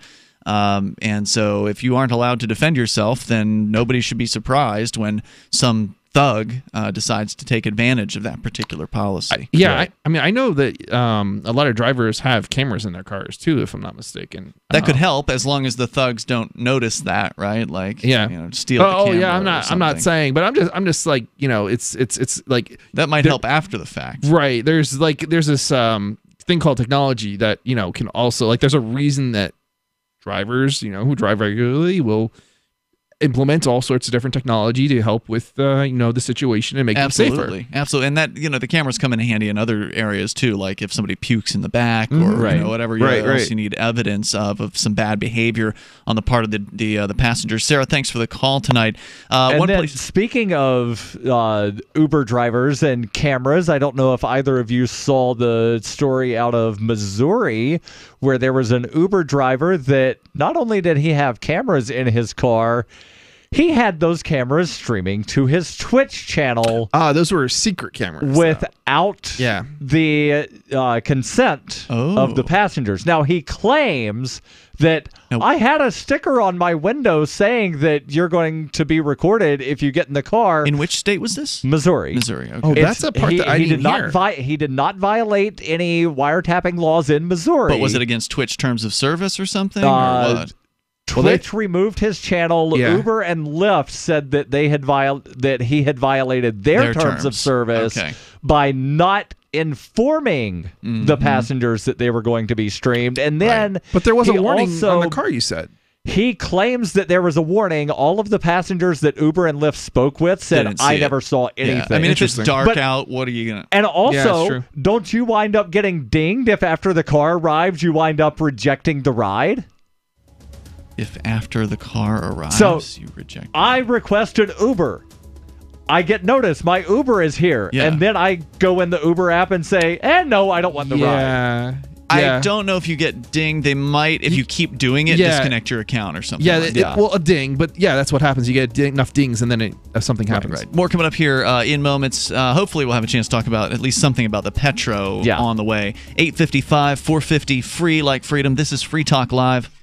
The Bitcoin.com wallet is a simple and powerful full-featured wallet that allows you to send and receive Bitcoin, BTC, and Bitcoin Cash, BCH, with anyone, anywhere in the world. It supports both single and multi-signature wallets and is available in multiple languages. The Bitcoin.com wallet is available on Windows, Linux, Mac, Android, and iOS devices. Use the Bitcoin.com wallet to buy, send, store, and receive both Bitcoin, BTC, and Bitcoin Cash, BCH. Learn more at wallet.bitcoin.com. That's wallet.bitcoin.com. What's more profitable, running your business or doing bookkeeping? Doing your business, of course, but you want to keep your books so that you can maximize your tax savings, right? What if I told you that there's a person that's a bookkeeper, accountant, and law school graduate that's also a hardcore libertarian? My name is Melanie Johnson, and I hate the state. I will aggressively help you to minimize your tax exposure and maximize profits, all while staying within the law. Melanie's your best choice for your taxes and bookkeeping needs. Go to tax.freetalklive.com and check out our website, tax.freetalklive.com.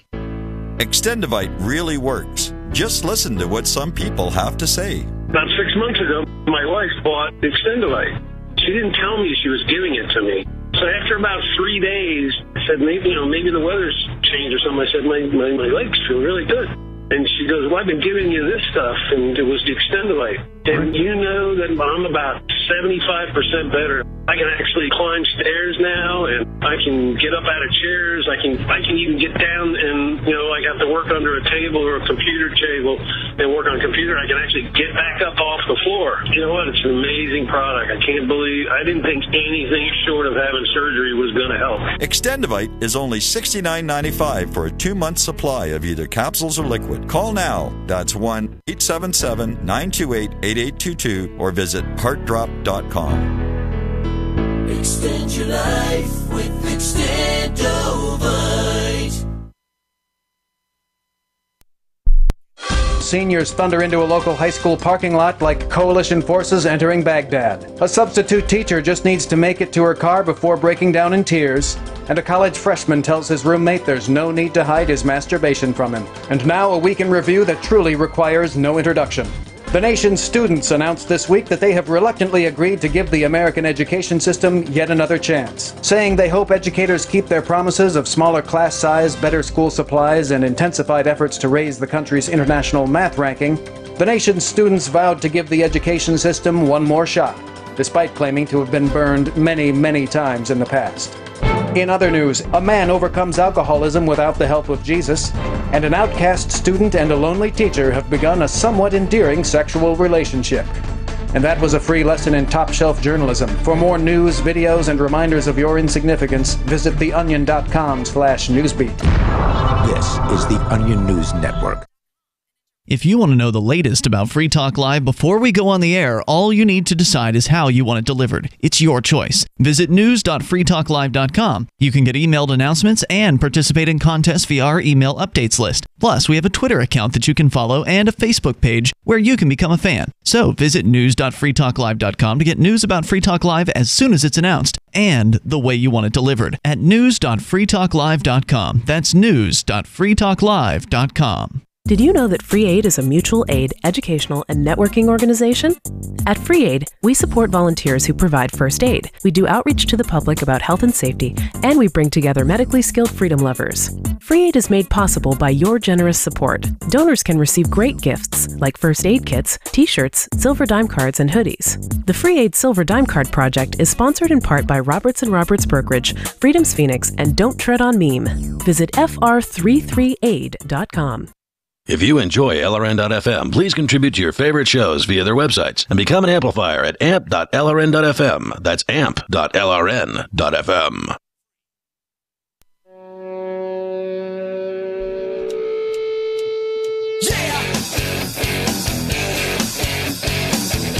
It's Free Talk Live. Moments remain here. Enough time for you. If you dial now, the toll-free number 855-450-FREE, like freedom, 855-450-3733. We've got an AMP program.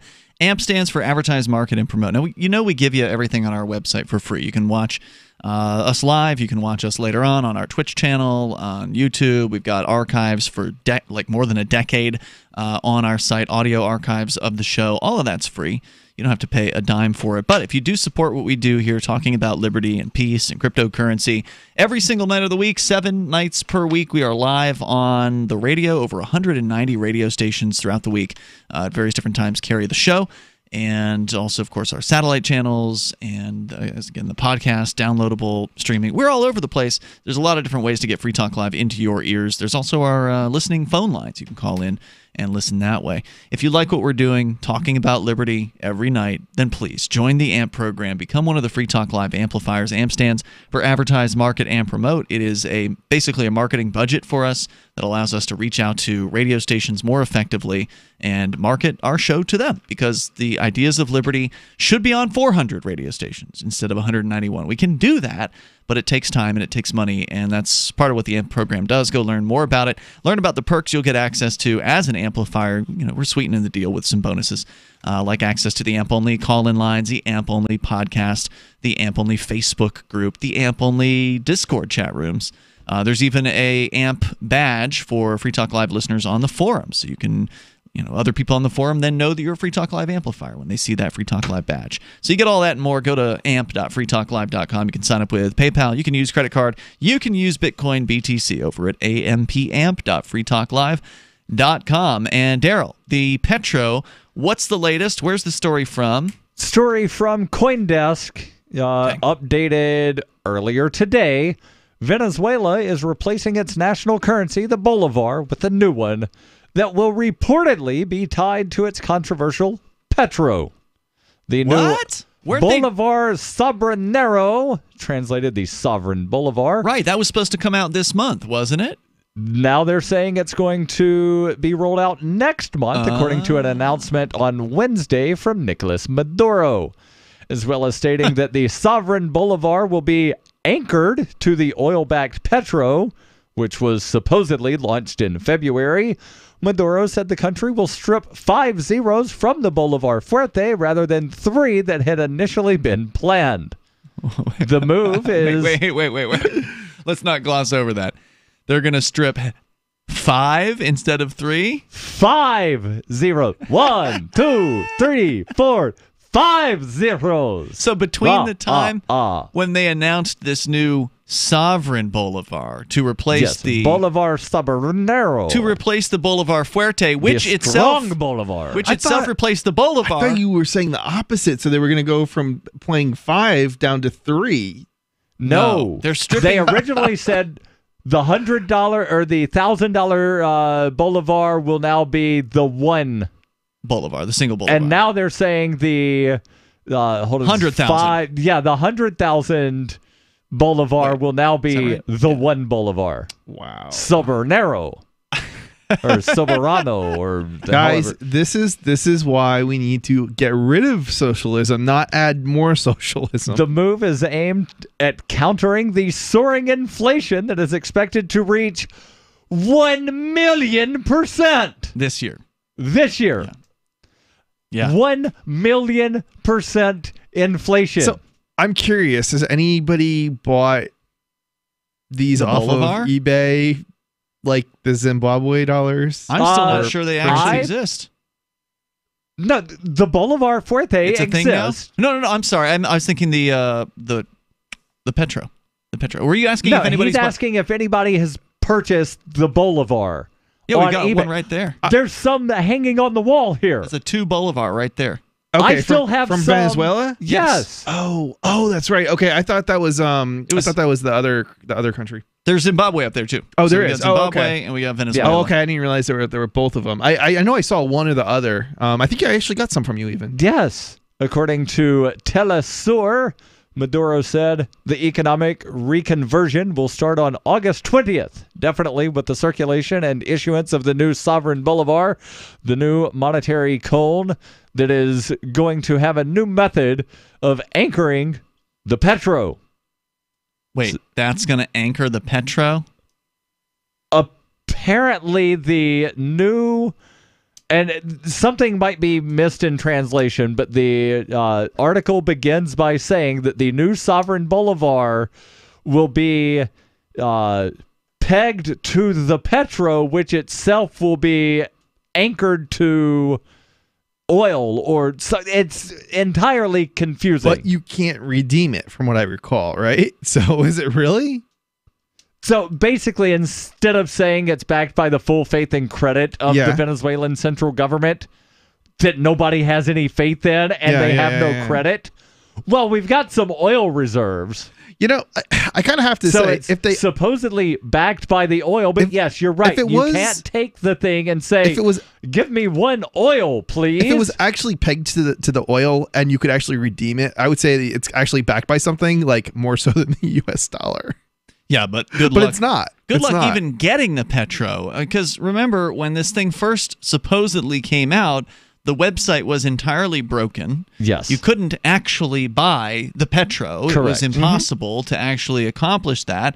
And I want to know, has it ever come out since that time? Probably not. I'm not clear on that. According to the Wikipedia article here, the white paper of the Petro initially stated the currency would be on the Ethereum platform. Yep. Though later on the and we reported on this. Though later on the launch date, the white paper was changed, and the platform was then to be with the NEM, which is a competitor to Ethereum. Okay. So on the launch date of the Petro, they completely changed their announcement about on which blockchain this thing would exist.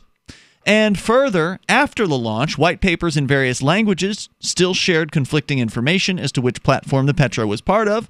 Due to the unorganized launch by the Venezuelan government, scammers were able to establish their own Petro currencies on various cryptocurrency platforms, though these schemes did not garner much success. Then, apparently, on February 21st of this year, Petro Gold, a gold-backed cryptocurrency, was announced in a televised speech given by Nicolas Maduro, the president of Venezuela. It was not clear whether the gold backing the tokens would be actual gold reserves or some kind of share of the country's untapped mineral wealth. And again, this is the first time I have heard about the Petro Gold. So there's been a lot of promises about the Petro, but it's just not clear if any of it has ever actually spawned into reality. As much as a virtual coin can spawn into reality, can anybody get this thing? I'm not saying you should, but can you? Why would you? For a country that goes in and seizes the assets of businesses, whatever you're investing in, I put that in quotes, investing in is just going to be taken at a later date. It doesn't make sense. It just seems to me like they keep kicking the ball down the court here. Oh, okay, well, we were going to come out with this new sovereign bolivar, but now wait another month and we're going to tie it into the Petro, which we still haven't really done anything with except talked about. Or have they? So if you're out there and you know that there's something else here about the Petro that maybe we've missed, because honestly, we haven't paid close attention to it over the last, say, 6 months. But yeah, just here's another headline here from Sputnik News. This is a more recent headline. July 6th, 2018. Sputnik is Russia Today's radio sort of division, basically. Venezuela plans to release a total of 100 million units of oil-backed digital coin dubbed Petro, totaling $6 billion, according to Venezuelan ambassador to Russia, Carlos Rafael Faria Tortosa, at a conference on the digital economy in Moscow. So, this headline, written this month, Venezuela plans to release a total of 100 million units of oil-backed digital coin. So that sounds to me like they haven't done it yet. Right. And it was February when this was supposed to happen. So we are now 6 months after the purported launch of this thing where nothing has actually launched. Venezuela invites other countries, according to Sputnik, to invest in its first government-backed cryptocurrency called Petro, which was launched earlier this year in an attempt to overcome liquidity shortages. So now they're claiming it was launched. But again, if they're still planning to release it, then it hasn't really been launched. Quote, in addition to striving to become the first government that uses a cryptocurrency in this field, we consider it as a tool to withstand U.S. sanctions. Cuba, Iran have been under sanction regime for some years. We need to use advantages that these technologies can offer against the aggressor. We invite all interested countries and their investors to participate in projects related to the Petro, and of course, we urge to acquire our currency. How? How would somebody go about acquiring this thing that, from what we've seen so far, use is a an broken impossibility website to acquire? If there's something you know that we don't, you'll have to call tomorrow night or any other night of the week because we're out of time for now. We'll see you tomorrow online in the meantime over at freetalklive.com, or post it in our cryptocurrency Discord if you would, please. I'd love to see the evidence that you can get a Petra. Since time began, tyrants have taken aim at personal liberties. Now there's a movie that aims back. The government has no more right to tell us what to put in our bodies than they have to take our guns or tell us what books we can read. 6 drug police were eaten by bears while raiding a marijuana farm. On your knees, you dirty hippies! Jesus. On your knees! What's the problem, officer? Today, many cops who enforce pot laws do so only because it provides them with cushy jobs, good benefits, and a chance to push people around. I was an undercover narcotics officer. The drug war is nothing but a farce. The Second Amendment says you gotta keep you and your gat intact. Guns and Weed, The Road to Freedom. A film by Michael W. Dean and Nima Vadadi. DVD available now at gunsandweed.com or on Amazon. That's gunsandweed.com. Makes the perfect gift. Remember, that's gunsandweed.com. Radio is the most personal of mediums. I exist right now in your head. If you listen to Free Talk Live regularly, you know me. Free Talk Live is on more than 160 radio stations around the U.S. and has been downloaded on every continent around the world. Hundreds of thousands of listeners with ad packages from $600 a month to $6,000 a month. Imagine what we can do for your business, project, website, or idea. Email me, mark@freetalklive.com.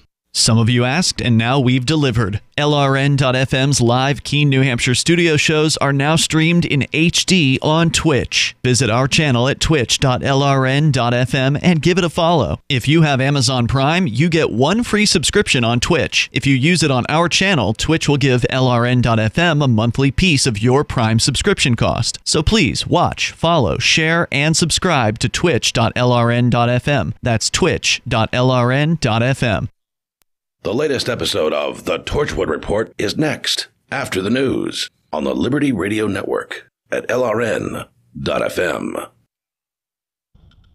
From Keene in the Shire, the Liberty Media capital of the world, this is Darryl W. Perry, host of FPP Radio News for Friday, July 27th, 2018. Silver is trading at $15.40 per ounce. Gold is valued at $1,220 per ounce. Zen Cash is trading at $29, and the average price of Bitcoin is $7,912.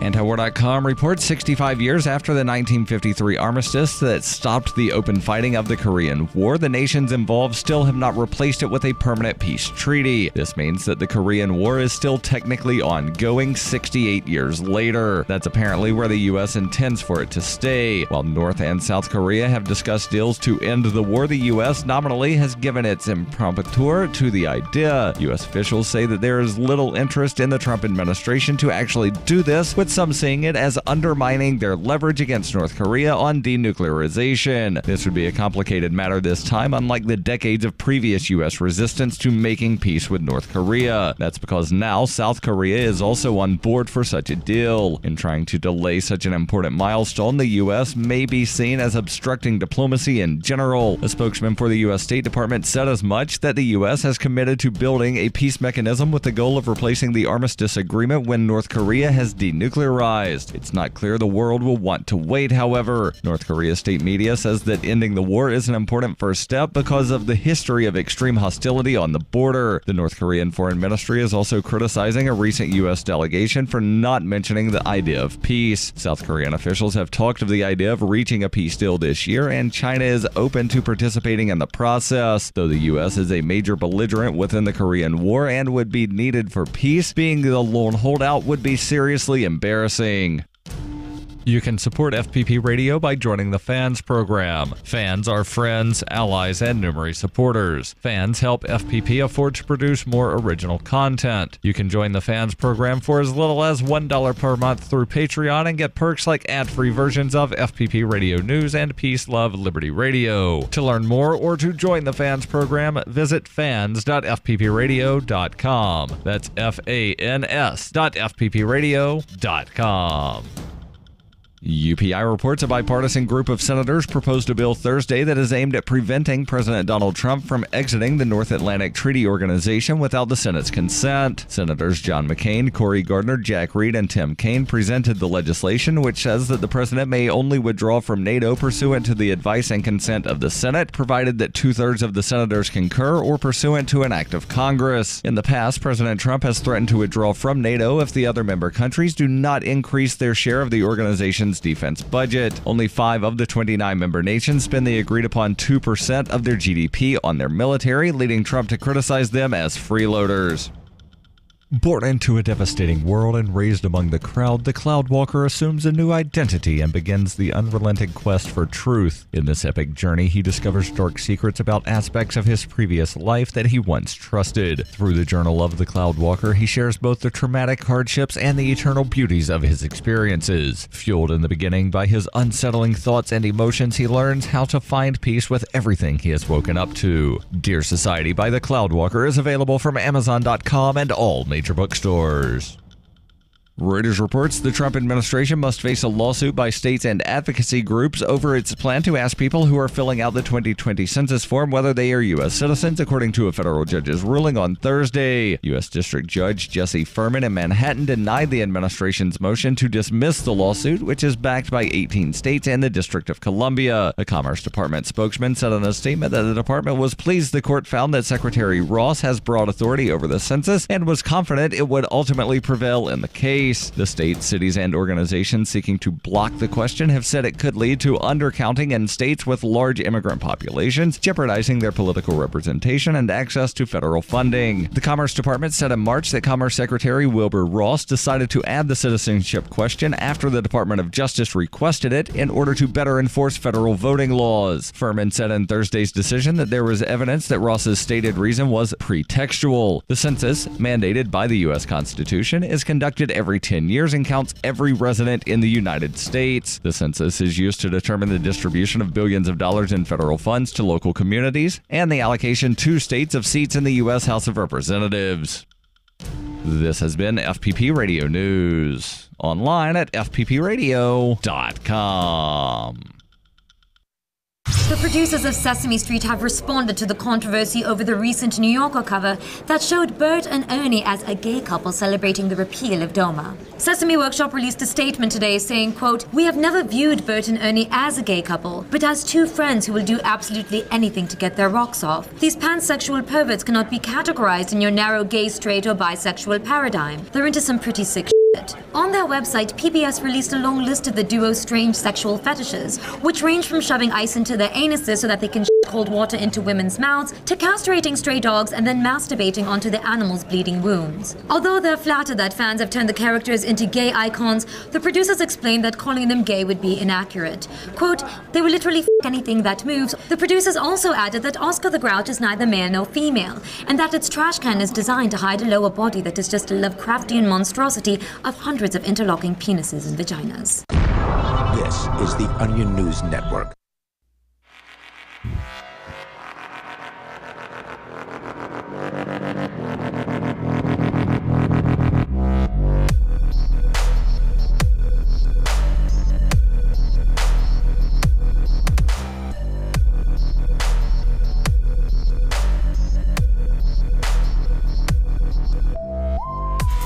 Hey everybody, and welcome to the Torture Report. I am Matthew Taylor,